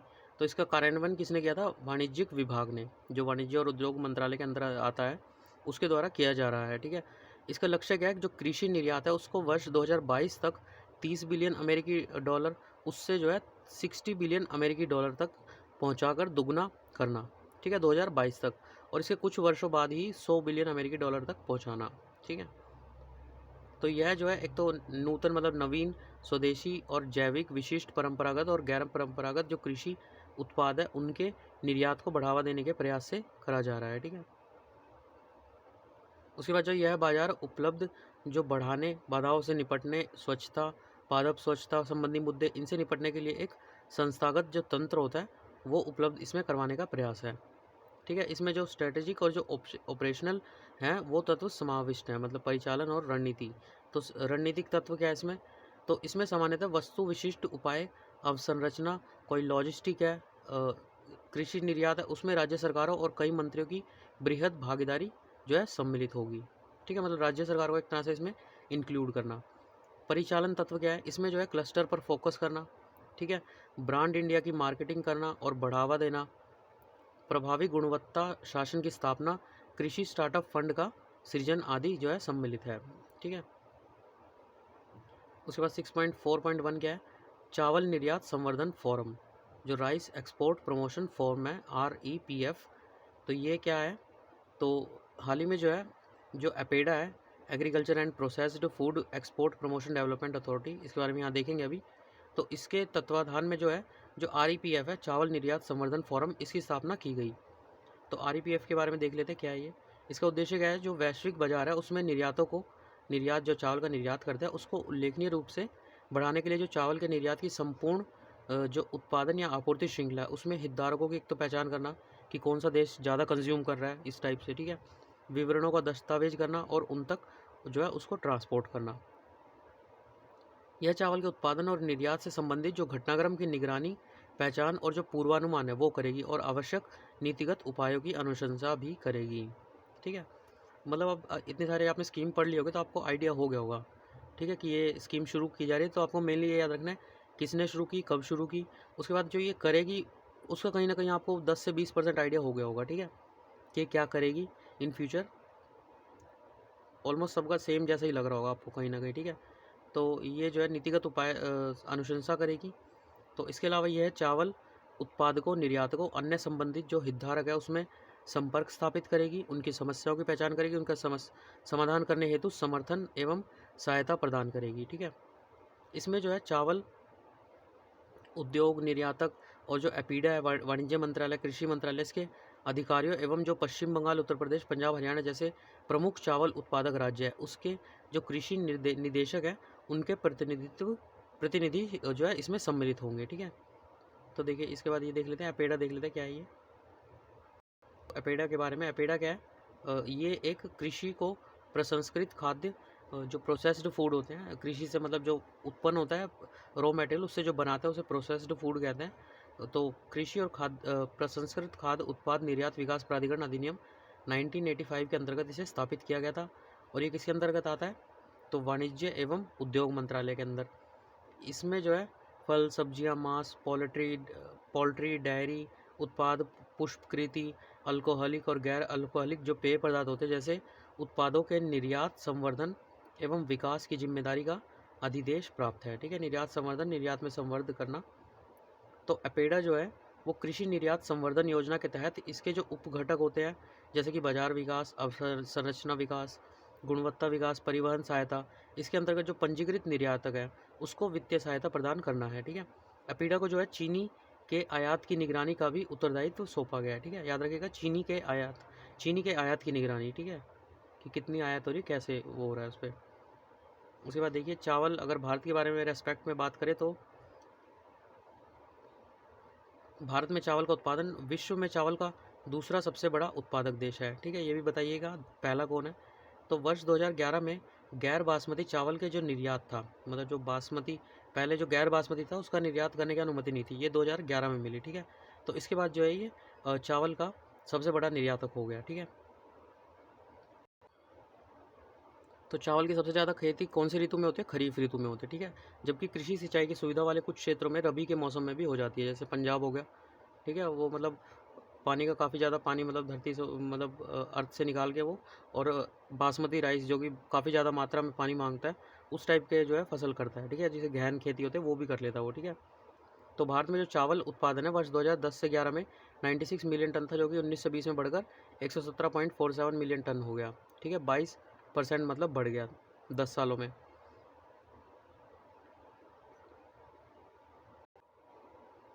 अगला टॉपिक क्या है? मत्स्य पालन क्षेत्र, जो फिशरीज सेक्टर है, ठीक है। तो भारत में जो है मत्स्य पालन क्षेत्र की बात करें तो मत्स्य पालन भारत में जो हमारा भोजन होता है, पोषण होता है, रोजगार होता है और आय होती है, इनका एक महत्वपूर्ण स्रोत है, ठीक है। मतलब आप जैसे कि अगर कोस्टल एरिया में रहेंगे, जो समुद्र के पास का एरिया है, तो वहाँ पे ये सब होता है महत्वपूर्ण स्रोत, ठीक है। तो यह क्षेत्र जो है प्राथमिक स्तर पर लगभग 16 मिलियन मछुआरों और जो मत्स्य पालक है उसको रोजगार प्रदान करता है, ठीक है। लगभग दोगुना लोगों को इसका मूल्य श्रृंखला में रोजगार प्रदान करता है, ठीक है। मतलब 32 मिलियन लोगों को ये रोजगार प्रदान करता है वहाँ पे। कृषि अगर जीडीपी की बात करें तो ये इस क्षेत्र का लगभग 6.6% की हिस्सेदारी है, ठीक है। अगर समुद्री मत्स्य निर्यात जो होता है, जो समुद्र में मछली पकड़ के उसका निर्यात करते हैं, तो उसमें भारत के कुल निर्यात का लगभग 5% और कृषि निर्यात का लगभग 19%, 17 से 18 के बीच में ये है, ठीक है। तो हाल के वर्षों में भारत में जो मत्स्य उत्पादन है उसमें 7% से अधिक की दर से वार्षिक वृद्धि हुई है, ठीक है। तो भारत मत्स्य उत्पादन के मामले में दूसरा सबसे बड़ा उत्पादक है, ठीक है। इनका भी पहला बता सकते हैं आप, 2 पूछे मैंने, अभी 3 पूछे हैं। तो भारत में मत्स्य पालन के 2 क्षेत्र हैं, सबसे पहले अंतर्देशीय जल मत्स्य पालन और समुद्री मत्स्य पालन, ठीक है। ये 2 एरिया हैं यहाँ पे। तो कुल मत्स्य उत्पादन में जो अंतर्देशीय क्षेत्र है उसका लगभग 65% हिस्सा है, ठीक है। तो बचा वो 35% किसका है? समुद्री मत्स्य पालन का। तो मत्स्य पालन जो राज्य सूची का एक विषय है, ये भी ध्यान रखें कि मत्स्य पालन किसका विषय है?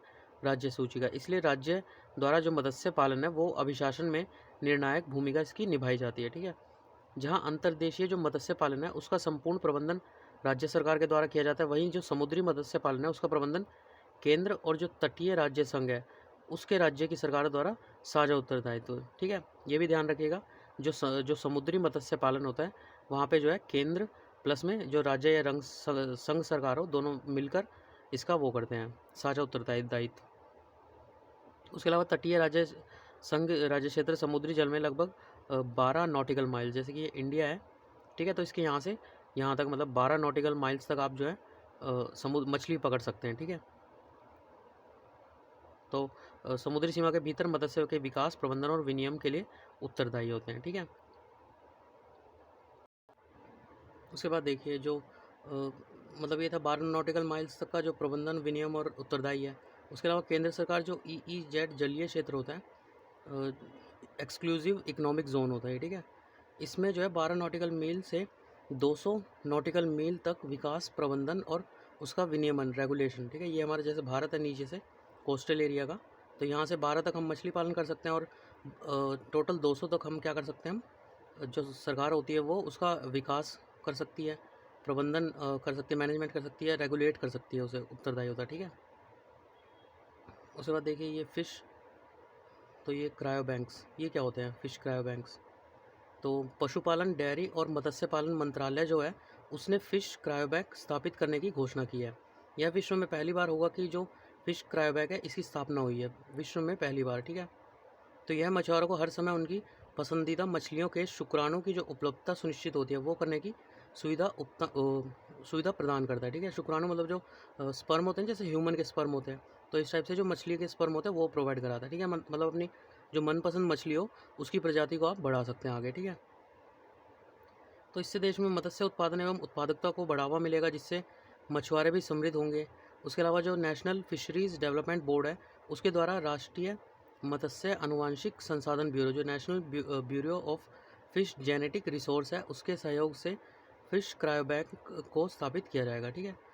आपको ये लग रहा होगा कि थोड़ा बेकार है ये टॉपिक, पर इन्हीं में से क्वेश्चन निकल के आते हैं, ठीक है। लास्ट टाइम भी जैसे एक आया था, एलिफेंट पे आया था, उसकी लाइफ सर्कल लाइफ कितनी होती है, ठीक है, उसी के ऊपर 4 स्टेटमेंट दे रखी थी, ठीक है। तो ये सब छोड़ के मत जाइएगा, कहीं ना कहीं एटलीस्ट 1 या 2 बार तो आप इसे पढ़ ही सकते हैं, ठीक है। उसके बाद अगला टॉपिक क्या है, जो India proposal on fisheries subsidy, fisheries पे सब्सिडी दिया गया एट वर्ल्ड ट्रेड ऑर्गेनाइजेशन, ठीक है। तो विश्व व्यापार में मत्स्य सब्सिडी पर भारत का प्रस्ताव। तो हाल ही में जो भारत सरकार है उसने मत्स्य सब्सिडी के मामले में जो विकासशील देश हैं उनके लिए विशेष जो special and differential treatment SNDT, मतलब विशेष और विभेदक उपचार, ठीक है, SNDT हेतु प्रस्ताव दिया। तो WTO के तत्वाधान में जारी कुछ वार्ता के बारे में देख लेते हैं। तो WTO के सदस्य जो है अवैध, गैर सूचित और जो अनियमित मत्स्य है इनके लिए सब्सिडी को समाप्त करने तथा अधिक्षमता एवं अतिदोहन को बढ़ावा देने वाली जो मत्स्य सब्सिडी है उसके कुछ स्वरूपों को जो है प्रतिबंधित करने के नियमों को अंतिम रूप प्रदान करने हेतु वार्ता कर रहे हैं, ठीक है। क्योंकि मछलियाँ क्या होती है, ये भी हमारा एक तरह से उसका पार्ट होती है जो पारितंत्र होता है, ठीक है, इकोसिस्टम का। तो ज्ञातव्य है कि इस वार्ताओं की शुरुआत 2001 में जो दोहा मंत्री स्तरीय सम्मेलन था उसके दौरान शुरू की गई थी। तो जो इस टाइप की सब्सिडी थी, मतलब जो हानिकारक सब्सिडी थी, उसका 14 से 20.5 बिलियन डॉलर वार्षिक टर्नओवर होने का अनुमान लगाया गया है, ठीक है। मतलब जिसको जो WTO है वो बंद करना चाहता है।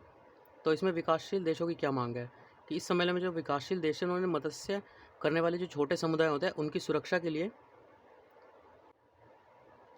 के लिए विभेद और जो विभेदित उपचार है उसकी मांग की, मतलब SNDT इसकी मांग की, ठीक है।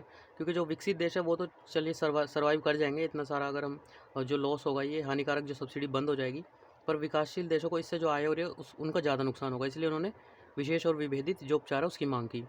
तो SNDT जो विशेष प्रावधान है जो विकासशील देशों को विशेष अधिकार प्रदान करते हैं तथा उन सदस्यों को उनके साथ जो अधिक अनुकूल व्यवहार है वो करने की अनुमति देते हैं, ठीक है। तो SNDT जो प्रावधान है वो विकासशील देशों को कई प्रकार का जो लोचशीलता है वो प्रदान करते हैं। तो लोचशीलता वो प्रदान करने और जैसा कि समझौते और जो प्रतिबद्धता है उनको लागू करने के लिए अधिक और अतिरिक्त समय, प्रतिबंधों का निम्न स्तर और व्यापारिक अवसरों को बढ़ाने का उपाय दिया है, ठीक है। अगर भारत की स्थिति देखें तो भारत के जो प्रस्ताव है उसके अनुसार एक विकासशील देश छूट पाने के लिए पात्र नहीं होगा, मतलब उस विकासशील देश को जो है छूट नहीं मिलेगी। कौन से वाले को? जिसकी जो ग्रॉस नेशनल इनकम है GNI वो लगातार 3 वर्षों से $5,000 से अधिक हो, ठीक है, उनको पात्रता नहीं मान दी जाएगी। उसकी वैश्विक समुद्री जो मत्स्य है उसमें 2% से अधिक साझेदारी हो। उनका जो GDP है उसमें कृषि, वानिकी और मत्स्य क्षेत्रों की जो हिस्सेदारी है वो 10% से अगर कम हो तो, ठीक है, उन्हें जो है इन तीनों को जो है वो सब्सिडी नहीं दी जाएगी, ठीक है, अगर वो विकासशील देश है तो भी। भारत अपनी जो मत्स्य सब्सिडी है उसको बनाए रखना चाहता है, ठीक है, क्योंकि ईंधन, जाल, नौकाओं इनके लिए प्रदान की जाने वाली जो सब्सिडी है उसमें कटौती करने से जो निर्धन मछुआरे हैं उनकी आजीविका प्रभावित हो सकती है, ठीक है। तो भारत सहित जो विकासशील देश हैं उन्होंने अपना यह मत प्रस्तुत किया कि जो संयुक्त राष्ट्र सतत विकास लक्ष्य हैं, सस्टेनेबल डेवलपमेंट गोल है, उनके अनुसार एक प्रभावी जो SNDT है जो कि WTO के स्तर पर जारी मत्स्य सब्सिडी है उसका एक अभिन्न अंग है, ठीक है। जो उसके बाद USA और जो ऑस्ट्रेलिया उन जैसे देशों ने विकासशील देशों के लिए SNDT का विरोध किया है, विकासशील देशों के लिए इसका जो है विरोध किया, क्योंकि इससे बड़े विकासशील जो देश है जैसे कि चाइना इनको लाभ प्राप्त होगा, ठीक है। मतलब ये विकासशील विकसित वैसे इनकी इकनॉमी है चाइना की, पर ये अपने आप को फिर भी विकासशील देशों में रखता है, ठीक है। उसके बाद है एनिमल हस्बेंड्री, मतलब क्या है, पशुपालन। तो पशुपालन अवसंरचना विकास निधि, ठीक है, AHIDF। तो ये सुर्खियों में क्यों है? क्योंकि जो आर्थिक मामले और संबंधी मंत्रिमंडलीय जो समिति है उसने 15,000 करोड़ रुपए की जो पशु अवसंरचना विकास निधि है उसको स्वीकृति प्रदान कर दी है, ठीक है। तो उसके बाद देखिए AHIDF जो है इसके बारे में थोड़ा देख लेते हैं। सबसे पहले इसका उद्देश्य क्या है?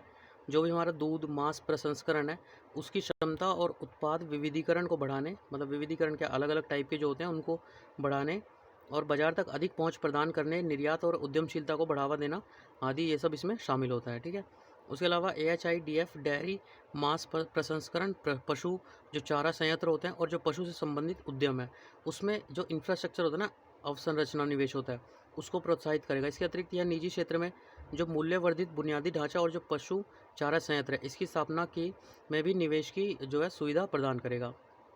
तो इसकी पात्र संस्थाएं कौन सी होगी, कौन संस्था जो है इसको वो करेगी, ज्वाइन करेगी? सबसे पहले FPO, ठीक है, जो सूक्ष्म लघु और मध्यम जो हमारे MSMEs हैं, और उसके अलावा जो गैर लाभकारी संस्था होंगी या निजी कंपनियां होंगी या व्यक्ति उद्यमी होंगी, ये सारे क्या होंगे, इसकी पात्र संस्थाएं होंगी। ठीक है, मतलब ये इसके लिए एलिजिबल होंगी। ठीक है, उसके बाद वित्त पोषण कौन करेगा?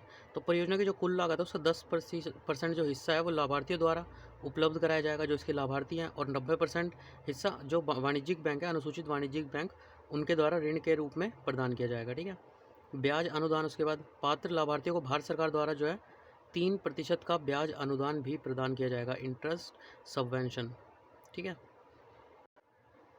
उसके बाद देखिए अच्छा 1 घंटे का लेक्चर हो चुका है तो थोड़ा जल्दी करते हैं, 2-3 पेज ही रह गए। ठीक है, शुरू के जो 2 वर्ष होंगे उस तक जो ऋण चुकाने में छूट मिलेगी। ठीक है, शुरू के 2 वर्ष में जो आप डेप्ट जो ऋण चुकाएंगे उसमें आपको छूट दी जाएगी। ठीक है, हालांकि लाभार्थियों की इस अवधि के पश्चात जो है अगले 6 सालों तक ऋण चुकाने होंगे। ठीक है, क्रेडिट गारंटी फंड, इसके अंदर जो चला है क्रेडिट गारंटी फंड, ये भारत सरकार द्वारा 750 करोड़, तो जो 750 करोड़ है उसके रूप में एक क्रेडिट गारंटी फंड की स्थापना की जाएगी। इसका मैनेजमेंट कौन करेगा? नाबार्ड करेगा। ठीक है, क्रेडिट गारंटी उन स्वीकृत परियोजना के लिए दी जाएगी जो MSME के तहत परिभाषित होंगी। ठीक है, इसकी उद्घोषणा आत्मनिर्भर भारत जो पैकेज था उसके दौरान ही की गई थी। ठीक है, डेयरी, उसके बाद 6.6.2 डेयरी क्षेत्र के लिए जो कार्यशील पूंजीगत ऋण उस पर जो ब्याज की छूट है उसकी योजना। ठीक है, interest subvention on working capital loan for dairy sector scheme, dairy sector scheme के लिए ब्याज की योजना। तो हाल ही में जो मत्स्य पशुपालन डेयरी मंत्रालय उसने 2020 से 21 के लिए दौरान जो हमारी डेयरी गतिविधियाँ थी उसमें संलग्न जितने भी डेयरी सहकारी समितियाँ और जो किसान उत्पादक संगठन थे उसके समर्थन हेतु एक योजना को शुभारंभ किया है। ठीक है, तो डेयरी क्षेत्र के लिए सबसे पहले कार्यशील पूंजी ऋण पर जो है ब्याज में छूट की योजना। तो इस योजना के बारे में देखते हैं क्या है।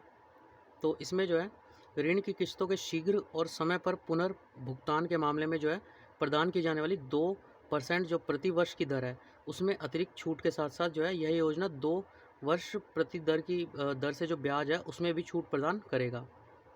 ठीक है, उसके अलावा जो 1 अप्रैल 2020 से 31 मार्च 2021 तक के मध्य जो भी संरक्षित वस्तुएं हैं, अन्य दुग्ध उत्पाद, उसमें दुग्ध के जो रूपांतरण के लिए जो सहकारी जो FPOs है, सहकारी समितियां, उत्पादक संगठन, उनके द्वारा अनुसूचित वाणिज्यिक बैंक या RRBs, सहकारी बैंक, वित्तीय संस्थान, इनके लिए एक कार्यशील पूंजी ऋण पर लागू होगी। ठीक है, इसमें कुछ खास था नहीं, मतलब आपको एक तो स्कीम पता होनी चाहिए क्या है और उसका पर्पज़ क्या है। ठीक है, उसके अलावा ये देखिए यहाँ पे जो दिखा रखा है, health certificate must for dairy export, जो दूध वगैरह बेचते हैं उनके लिए हेल्थ सर्टिफिकेट मस्ट होना चाहिए। ठीक है, तो ये क्या है, जो हमारा क्या बोलते हैं, जो वाणिज्य और उद्योग मंत्रालय है उसके द्वारा जो दुग्ध और दुग्ध उत्पाद निर्यात नियम 2020 है इसको अधिसूचित किया गया है। ठीक है, तो यह आदेश क्या करता है कि जो दुग्ध उत्पादन निर्यात है 2000 इसको प्रतिस्थापित करेगा। जो हमारा 2020 वाला है ये 2000 में जो आया था उसकी जगह मतलब ये आएगा। ठीक है, इसके नियम के अनुसार जो दुग्ध और दुग्ध उत्पाद के निर्यातक है उनको जो पोत लदान के लिए एक सरकारी एजेंसी से निर्यात योग्यता का प्रमाण पत्र जो है वो करना होगा, प्राप्त करना होगा। मतलब जब आप उसको लोडिंग करते हैं सामान की तो उससे पहले आपको एक एजेंसी से आपको वो चाहिए होगा, सर्टिफिकेट चाहिए होगा। दुग्ध उत्पादों और दुग्ध के निर्यात से पहले गुणवत्ता नियंत्रण या निरीक्षण या दोनों मानकों को जो है पूरा भी करना होगा। ठीक है, मतलब पहले ही कर दिया जाएगा सेफ्टी के लिए। उसके बाद देखिए अगला क्या है, राष्ट्रीय मधुमक्खी पालन और शहद मिलान। ठीक है, लास्ट के 2-3 ऐसी हैं, मतलब आपको इनका पता होना चाहिए पर्पज़ क्या है, कब लॉन्च की गई, इस टाइप से, और थोड़ा सा हल्का सा इसका एक रीडिंग कर लीजिए। ठीक है, तो राष्ट्रीय मधुमक्खी और शहद मिशन, तो इसको जो है भारत सरकार ने 2021 से 21 से लेके 22 से 23 के लिए राष्ट्रीय मधुमक्खी पालन और शहद मिलन ठीक है। NBHM national bee keeping and honey mission, ठीक है, नामक केंद्र क्षेत्र की एक नई योजना की स्वीकृति प्रदान की है। तो इसके अंतर्गत जो NBHM है वो वैज्ञानिक रीति के तहत जो मधुमक्खी पालन है और गुणवत्ता युक्त शहद है, मधु है या अन्य मधुमक्खी जो कि छत्ते से निष्कर्षित होती हैं, उन उत्पादों के उत्पादन में समग्र जो संवर्धन और विकास है उसके लिए केंद्रीय क्षेत्र की एक योजना है। ठीक है। इस मधुमक्खी पालन के महत्व और मीठी क्रांति के लक्ष्य को प्राप्त करने के लिए इसे वो किया गया है, प्रारंभ किया गया है। ठीक है। मीठी क्रांति याद रखिएगा कहाँ से रिलेट कर रही है, इस टाइप से क्वेश्चन आ जाता है कि मीठी क्रांति जो है इसको मतलब डेफिनेशन टाइप में कुछ आ जाएगा तो ये किससे रिलेटेड है ऐसा पूछ लेंगे। ठीक है। तो इसके 3 घटक हैं। सबसे पहले परागण के माध्यम से जो विभिन्न फसलें उनके उत्पादन और उत्पादकता में क्या हो, सुधार करना। उसके अलावा अगर मधुमक्खी पालन मधुमक्खी उत्पादक है तो इसके संचयन के उपरांत प्रबंध करना, मतलब संचयन जो इसको इकट्ठा किया आपने, ठीक है, शहद इकट्ठा किया उसके बाद का जो है इसको मैनेज करना। विभिन्न कृषि, जलवायु और सामाजिक आर्थिक परिस्थितियों के लिए जो अनुसंधान और प्रौद्योगिकी है उसका निर्माण करना। ठीक है। इसके अंतर्गत जो राष्ट्रीय मधुमक्खी बोर्ड है उसके द्वारा 30 लाख किसानों को मधुमक्खी पालन का प्रशिक्षण दिया गया। ठीक है। उसमें भारत में मधुमक्खी पालन को अगर देखें तो जो हमारा कृषि एवं खाद्य संगठन है FAO है, उसके अनुसार जो मधु उत्पादन है उसके मामले में भारत विश्व में 8वें स्थान पर है। ठीक है। मधुमक्खी पालन अत्यधिक अविकसित और असंगठित क्षेत्र में अधिकांशतः जो ग्रामीण एवं जनजातीय जनसंख्या उसके मध्य जो है ये प्रचलित है। मधुमक्खी पालन को अपनाने से जो है बेरोजगार महिलाओं, जनजातीय जनसंख्या, इनकी आजीविका में क्या होती है, वृद्धि होती है। उसके बाद चीनी उद्योग, शुगर इंडस्ट्री, ठीक है, ये भी इम्पोर्टेंट हो जाता है। तो गन्ना एवं चीनी उद्योग पर जो गठित नीति आयोग है उसके उस पर एक कार्यबल ने जो है सरकार को अपनी रिपोर्ट दी है। तो भारत में चीनी उद्योग का विकास देख लेते हैं पहले। तो चीनी क्षेत्र के जो इसके नियंत्रण मुक्त करने की दिशा में एक बड़ा कदम 1998 में लिया गया था। ठीक है। नई चीनी मिलों के जो लाइसेंसिंग थी उसकी आवश्यकता को समाप्त करके उठाया गया 1998 में। ठीक है। जो नई चीनी मिल बनाने के लिए आपको लाइसेंस की ज़रूरत नहीं होगी। तो लाइसेंस प्रणाली की जो समाप्ति है उससे चीनी क्षेत्र की जो क्षमता है वो 90 से 91 से लेके 97 से 98 में 3.3% वार्षिक वृद्धि दर थी। फिर जब 98 में हट गया वो, तो 98 से 99 से लेके 2011 से 12 में 7% की वार्षिक वृद्धि दर हो गई। ठीक है। लाइसेंस मतलब आपको नहीं चाहिए, आप सीधा जो है चीनी मिल लगा सकते हैं। तो लाइसेंस समाप्ति का चीनी उद्योगों के संरचनात्मक परिवर्तन में भी उल्लेखनीय योगदान रहा। वर्ष 97 से 98 तक चीनी उद्योग में चीनी सहकारी निगम का जो है वर्चस्व था 98 तक, जबकि 2011 से 12 में इनमें उल्लेखनीय परिवर्तन हुआ और जो कुल स्थापित क्षमता थी उसमें निजी क्षेत्र की हिस्सेदारी सर्वाधिक हो गई। ठीक है। प्राइवेट सेक्टर इसमें सबसे ज़्यादा जो है ऊपर आ गए। ठीक है। यद्यपि जो लाइसेंस समाप्ति है उससे चीनी क्षेत्र में कुछ कानून समाप्त हो गए, तथापि अन्य जो कानून थे वो बने ही रहे। ठीक है। अर्थात मूल्य निर्धारण नीति, अनिवार्य छूट, पैकेजिंग, ये सब जो है फिर भी बने रहे। पैरामीटर कंसीडर फॉर FRP, चलिए इसको भी देखते हैं। तो उसके अलावा भारत में गन्ने का जो मूल्य निर्धारण है तो ये किसके हिसाब से होता है, आवश्यक वस्तु अधिनियम ECA 1995 के अंतर्गत निर्गत जो गन्ना आदेश है 1966 उसके वैधानिक प्रावधानों के अनुरूप इसका जो निर्धारण है मूल्य का वो किया जाता है। उसके बाद FRP, ठीक है, जो अभी हम फिगर में देखेंगे, तो उचित और लाभकारी मूल्य है। ठीक है। तो यह जो है कृषि और जो मूल्य लागत होती है ना, जो CACP है, इनकी अनुशंसाओं के आधार पर commission for agriculture cost and prices, इनकी अनुशंसाओं के आधार पर राज्य सरकारों और चीनी उद्योग संघों के परामर्श के बाद केंद्र सरकार द्वारा घोषित गन्ने का मूल्य होता है FRP। ठीक है। FRP जो होता है वो होता क्या है, जो मिल मालिक होते हैं उनके द्वारा किसानों को भुगतान किए जाने वाला न्यूनतम मूल्य है। ठीक है। जो चीनी की मिल मालिक होते हैं उनको जो किसानों से गन्ना खरीदते हैं ना, तो वो जो है FRP के बेसिस पे खरीदते हैं। ठीक है। FRP देखिए यहाँ पे क्या होता है, पैरामीटर कंसीडर फॉर FRP। सबसे पहले recovery of sugar from sugarcane, तो चीनी की रिकवरी कितनी हुई गन्ने से। ठीक है।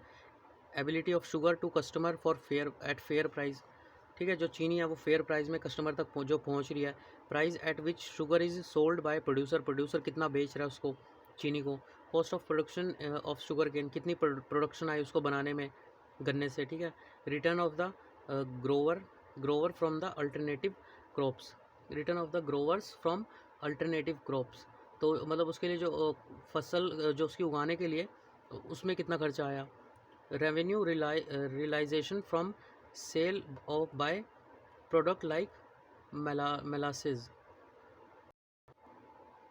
देखिए मोलासेस क्या होता है, गुड़ रस होता है, मतलब गुड़ का रस शहद के समान गाढ़ा होता है, भूरे रंग के काले रंग का पदार्थ होता है जो गन्ने या चुकंदर को परिष्कृत करने के समय बनता है। बहुत से प्रदेश जो है खासतौर से इंग्लैंड जो है इसमें इसका प्रयोग खाने को मीठा बनाने के लिए किया जाता है, जहाँ इसे ट्रॉयल कहा जाता है। ठीक है, तो ये क्या था, revenue realised from sale by product like molasses, मतलब इसको जो मोलासेस है इसको बेचने पे जो उसे रेवेन्यू जनरेट हुआ। ठीक है, उसके अलावा return of the grower from alternative crops. तो return of the grower, grower क्या होता है, उत्पादक को मतलब कितना पैसा जो है मिला, जो वो बची मतलब अल्टरनेटिव जो क्रॉप थी उसको बेचने पे। ठीक है, उसके बाद देखिए इसके द्वारा जो पूर्व के जो वैधानिक न्यूनतम मूल्य होता है, स्टैट्यूटरी मिनिमम प्राइस होता है, एसएमपी होता है, उस प्रणाली को प्रतिस्थापित कर दिया गया है। ठीक है, पहले ये एसएमपी यूज़ होती थी, अब जो है एफआरपी यूज़ होता है। एफआरपी प्रणाली के अधीन जो है किसानों को मौसम समाप्त होने तक चीनी मिलों अथवा सरकार द्वारा लाभ से संबंधित किसी घोषणा तक प्रतीक्षा करने की आवश्यकता नहीं होती है। ठीक है, तो किसानों को जो देय प्रीमियम होता है उसके साथ जो उचित और लाभकारी मूल्य होगा, एफआरपी जो पढ़ रहे हैं हम, उसको चीनी की जो मूल रिकवरी दर से संबंध है वो किया जाता है। ठीक है, उसके अलावा स्टेट एडवाइज्ड प्राइस, तो उत्पादन लागत में जो है अंतर उत्पादकता स्तरों और कृषक समूह के दबाव के परिणाम स्वरूप कुछ जो राज्य सरकार है उनके द्वारा राज्य विशिष्ट जो गन्ना मूल्य है उसकी घोषणा की गई है। ठीक है, राज्य विशिष्ट गन्ना मूल्य, तो जिस राज्य परामर्शित जो मूल्य एसएपी है उसे वो कहा जाता है, तथा यह प्राय एफआरपी से अधिक होता है। ठीक है, तो जो कुछ राज्य सरकार ने एसएपी को जो है अनाउंस कर दिया है जिसका प्राइस जो है एफआरपी से ज़्यादा होता है। ठीक है, उसके बाद देखिए चीनी के जो मूल्य हैं उसके निर्धारण की नीति। तो चीनी का मूल्य जो है बाजार द्वारा परिचालित होता है सबसे पहले तो, और इसकी जो डिमांड एंड सप्लाई होती है, मांग आपूर्ति, उस पर निर्भर करता है। फिर भी जो किसान होते हैं उसके हितों की रक्षा के दृष्टिकोण से जो न्यूनतम विक्रय मूल्य एमएसपी है उसकी अवधारणा की शुरुआत की गई। ठीक है, ताकि उद्योगों को कम से कम चीनी के उत्पादन की जो न्यूनतम लागत है वो प्राप्त हो सके, वे किसानों को जो है गन्ने के बकाया मूल्य का भुगतान करने में सक्षम हो सके। ठीक है, जो एफआरपी के घटक है और सर्वाधिक दक्ष जो मिलों की न्यूनतम रूपांतरण लागत है उसको ध्यान में रखते हुए चीनी का एमएसपी जो है निर्धारित कर दिया गया। ठीक है, सरकार द्वारा उठाए गए कुछ हालिया कदम की बात करें तो प्रभार शुल्क जो होता है उसमें परिवर्तन, आयात शुल्क में 50% से 100% तक की वृद्धि हुई। ठीक है, जो आयात शुल्क लगता है उसमें जो है मतलब डबल की वृद्धि हुई है, जबकि निर्यात शुल्क में जो मतलब भेजने पे लगता है उसमें 20% की जो है कटौती की गई है। ठीक है,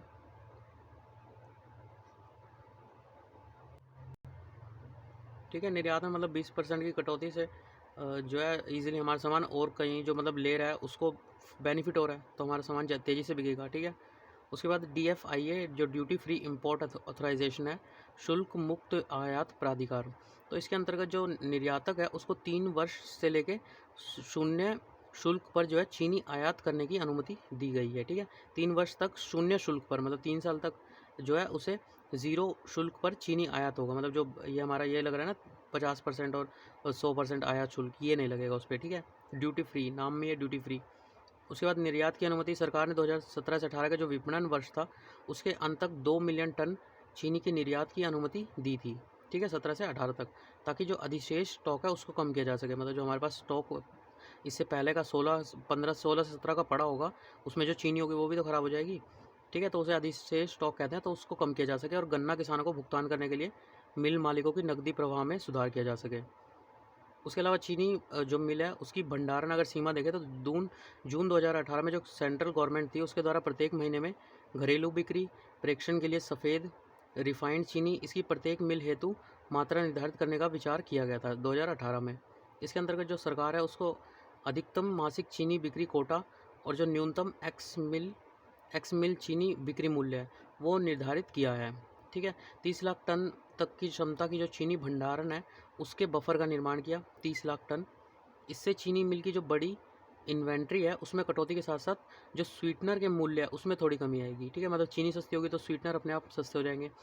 मिल मालिकों में मार्जिन में वृद्धि करने से इससे सहायता प्राप्त होगी। ठीक है, मालिकों को मतलब बेनिफिट होगा तो वो और ज़्यादा प्रोत्साहित होंगे। अन्य सब्सिडी देखते हैं, सरकार ने जो अन्य उत्पादन सब्सिडी है, परिवहन सब्सिडी और 50 लाख टन निर्यात कोटा भी प्रदान किया है। ठीक है, मतलब परिवहन में भी सब्सिडी दी, उत्पादन में दी, और 50 लाख का जो निर्यात कोटा होता है वो भी दे दिया। ठीक है, इथेनॉल मिश्रण कार्यक्रम, अब ये क्या है, तो केंद्र सरकार ने देश भर में जो पेट्रोल है उसमें 10% इथेनॉल के मिश्रण को अनिवार्य कर दिया, ठीक है। अब इथेनॉल बनता किससे है, चलिए अभी आगे देखते हैं। तो नई जैव ईंधन नीति 2018 चीनी मिल जो होती है उसको गन्ने के रस, गुड़, अनाज, आलू आदि से जो है इथेनॉल बनाने की अनुमति प्रदान करती है, ठीक है। मतलब ये भी इथेनॉल बना सकता है इन सबको मिला के। तो वर्ष 2030 तक जो है पेट्रोल में 20% इथेनॉल और डीजल में 5% बायो डीजल के जो मिश्रण है उसके सांकेतिक लक्ष्य की परिकल्पना करती है, ठीक है। तो उसके अलावा देखिए, मंत्रिमंडल ने देशों में इथेनॉल आश्वासन क्षमता को बढ़ाने हेतु योजना को स्वीकृति दी। मतलब आप इथेनॉल ज़्यादा मिला सकते हैं, ठीक है, जिससे पेट्रोल का प्राइस कम हो सकता है। तो मंत्रिमंडल जो फर्स्ट जनरेशन है उसकी इथेनॉल उत्पादन क्षमता बढ़ाने के लिए कच्चे माल के रूप में गन्ने का जो उपयोग है वो करने वाली जो डिस्टिलरीज़ हैं, इसके अतिरिक्त अन्य फसल का प्रयोग करने वाली जो आसवनियों है इसके पर ब्याज अनुदान को विस्तारित कर दिया है, ठीक है। ठीक है, पहले क्या था, गन्ना मिला सकते थे इथेनॉल बनाने के लिए। अब जो है ज्ञातव्य कि जो चावल, मक्का, सोरगम, गेहूं और जो चुकंदर है जैसी फसलें भी इथेनॉल के उत्पादन में प्रयुक्त हो सकती है, ठीक है। अब तक केवल गन्ने के इथेनॉल बनाने वाली आसवनियाँ जो थी, डिस्टिलरीज थी, इनके लिए ही ब्याज दर कम ब्याज पर ऋण सुविधाएं जो सॉफ्ट लोन होता है वो उपलब्ध थी। सरकार भी जो है मक्का के साथ साथ जो FCI है, फूड कॉरपोरेशन ऑफ इंडिया, इसके पास उपलब्ध जो चावल है उससे इथेनॉल का उत्पादन करने के लिए जो डिस्टिलरीज हैं उसको प्रोत्साहित कर रही है, ठीक है। तो जो है सरकार ने मक्का और चावल से जो निर्मित इथेनॉल है उसके जो लाभकारी मूल्य है उसको भी निर्धारित करने का प्रयास किया है। इथेनॉल सम्मिश्रण के बारे में देखें तो बायो इथेनॉल एक अल्कोहल है जिसे कार्बोहाइड्रेट और फसलों तथा अन्य पौधों एक घास की जो सेलुलोसी सामग्री होती है उसको जो है किण्वन मतलब एक तरह से सड़ाकर इसको प्राप्त किया जाता है, ठीक है। पेट्रोल के लिए इथेनॉल सम्मिश्रण का वर्तमान स्तर देखें तो अगर हम, तो ये सिर्फ अभी 5% है, ठीक है, याद रखिएगा 5% इथेनॉल पेट्रोल में। तो उसके बाद देखिए कुछ सुर्खियों में रही संस्थाएं। सबसे पहले प्रशुल्क दर कोटा, tariff rate quota, TRQ scheme. तो हाल ही में जो केंद्र है उन्होंने जो TRQ है उसकी योजना के तहत जो 15% के रियायती सीमा शुल्क की दर पर 5 लाख टन मक्का के आयात के लिए मानदंडों को अधिसूचित कर दिया, ठीक है। 5 लाख टन मक्का इसमें आयात के लिए जो दिशा निर्देश हैं, स्टैंडर्ड्स हैं, वो डेवलप कर दिए, ठीक है। देश के मध्य जो संपन्न व्यापार समझौता है उसके माध्यम से जो TRQ है उसकी स्थापना की जाती है। उसके बाद TRQ योजना देखें तो विशिष्ट उत्पादों की एक निर्धारित मात्रा को निम्न या शून्य प्रशुल्क दर पर आयात करने की जो अनुमति होती है वो प्रदान करती है। इस योजना के अंतर्गत सरकार ने जो निम्नलिखित 4 उत्पादों हैं उनके आयात की अनुमति प्रदान की है। सबसे पहले मक्का, जो कॉर्न होता है, पाउडर या रवा वाले दूध और क्रीम, सूरजमुखी के कच्चे बीज और कुसुम का तेल, और परिष्कृत जो सफ़ेद सरसों या कोलजा या सरसों का तेल, ठीक है। इन 4 चीज़ों के लिए जो है अनुमति प्रदान करती है। उसके बाद RK है, जो राष्ट्रीय कामधेनु आयोग है। तो RK द्वारा जो गो विज्ञान है, गाय का विज्ञान, उस पर एक देशव्यापी ऑनलाइन परीक्षा आयोजित की जाएगी, ठीक है, ऑनलाइन परीक्षा। तो RK जो है पशुपालन और डेयरी विभाग के तहत एक स्थायी और शीर्ष परामर्शदात्री निकाय है। यह जो है आयोग निम्नलिखित कार्यों के अधिदेशित है। सबसे पहले आधुनिक और वैज्ञानिक पद्धति से जो पशुपालन होता है उसको बढ़ावा देना, गाय की प्रजनन क्षमता में सुधार और सुरक्षा के लिए कदम उठाना, गायों तथा बछड़ों तथा अन्य जो दुधारू पशु और मवेशियां उनके वध के निषेध की दिशा में कार्य करना, मतलब उनको जो मारते हैं उसको हटाना। यह राष्ट्रीय गोकुल मिशन के एक अभिन्न अंग के रूप में कार्य करता है और यह मिशन गोजातीय प्रजनन और जो डेयरी विकास होता है उसके लिए राष्ट्रीय कार्यक्रम के तहत एक परियोजना है, ठीक है। उसके बाद देखिए जो है कृतज्ञ हैकाथॉन कृतज्ञ। तो भारतीय जो कृषि अनुसंधान परिषद है उसने जो हमारी ये है NAHEP राष्ट्रीय कृषि उच्चतर शिक्षा परियोजना, इसके अंतर्गत जो कृतज्ञ है कृषि तकनीकी ज्ञान, कृतज्ञ का मतलब क्या है, कृषि तकनीकी ज्ञान हैकाथॉन, इसकी घोषणा की। इसका उद्देश्य क्या है, महिलाओं के लिए अनुकूल उपकरणों पर जो है, एक सेकंड रुकिएगा, तो इस पर जो है महिलाओं को जो है अनुकूल उपकरणों पर विशेष बल देते हुए कृषि मशीनरी और संभावित प्रौद्योगिकी समाधानों को जो है बढ़ावा देना। उसके अलावा NAHEP का उद्देश्य क्या है, आधारभूत संरचना संकाय, छात्र उन्नति के लिए संसाधनों और तंत्रों का विकसित करना तथा कृषि विश्वविद्यालयों के बेहतर प्रशासन एवं प्रबंधन के लिए साधन उपलब्ध कराना। यह योजना जो वर्ल्ड बैंक है और जो भारत सरकार है इसके मध्य 50-50 लागत जो है उसके साझाकरण के आधार पर प्रस्तावित है। इसे शिक्षा प्रभाग ICAR नई दिल्ली में कार्यान्वित किया गया है। विश्वविद्यालय और तकनीकी संस्थानों से जुड़े जो विद्यार्थी हैं संकाय सदस्य हैं और जो इनोवेटर या नव प्रवर्तक है या उद्यमी हैं, उनके एक समूह के रूप में कार्यक्रम हेतु आवेदन कर सकते हैं और इसमें भाग ले सकते हैं। ठीक है, तो उसके अलावा देखिए बस इतना ही है 6 चैप्टर। तो इसके बाद कल जो है 7 चैप्टर करेंगे और 10 ही चैप्टर हैं, तो 2-3 चैप्टर हो रहेंगे, कर लेंगे। ठीक है, उसके अलावा कुछ बच्चे जो है PDF वगैरह मांग रहे थे, तो वो जो ये चैनल है UPSC PSC हिंदी वाले, इसको अगर टेलीग्राम पे सर्च करेंगे तो वो जो मिलता है ग्रुप उसके अंदर ही है, थोड़ा ऊपर नीचे देखेंगे तो आपको मिल जाएगा, या फिर आप सर्च में जाकर डायरेक्ट लिख देंगे PT 365। ठीक है, तो भी आपको जो है वो सामने सारी आ जाएंगी जितनी डाली मैंने। ठीक है, तो उसके अलावा अगर वीडियो पसंद आता है तो लाइक सब्सक्राइब करें, और उसके अलावा आप जो है घर में बैठें शांति से और एक कोने में बैठ के और जो है पढ़ते रहें। ठीक है, तो चलिए ठीक है, तब तक के लिए आपका दिन शुभ हो।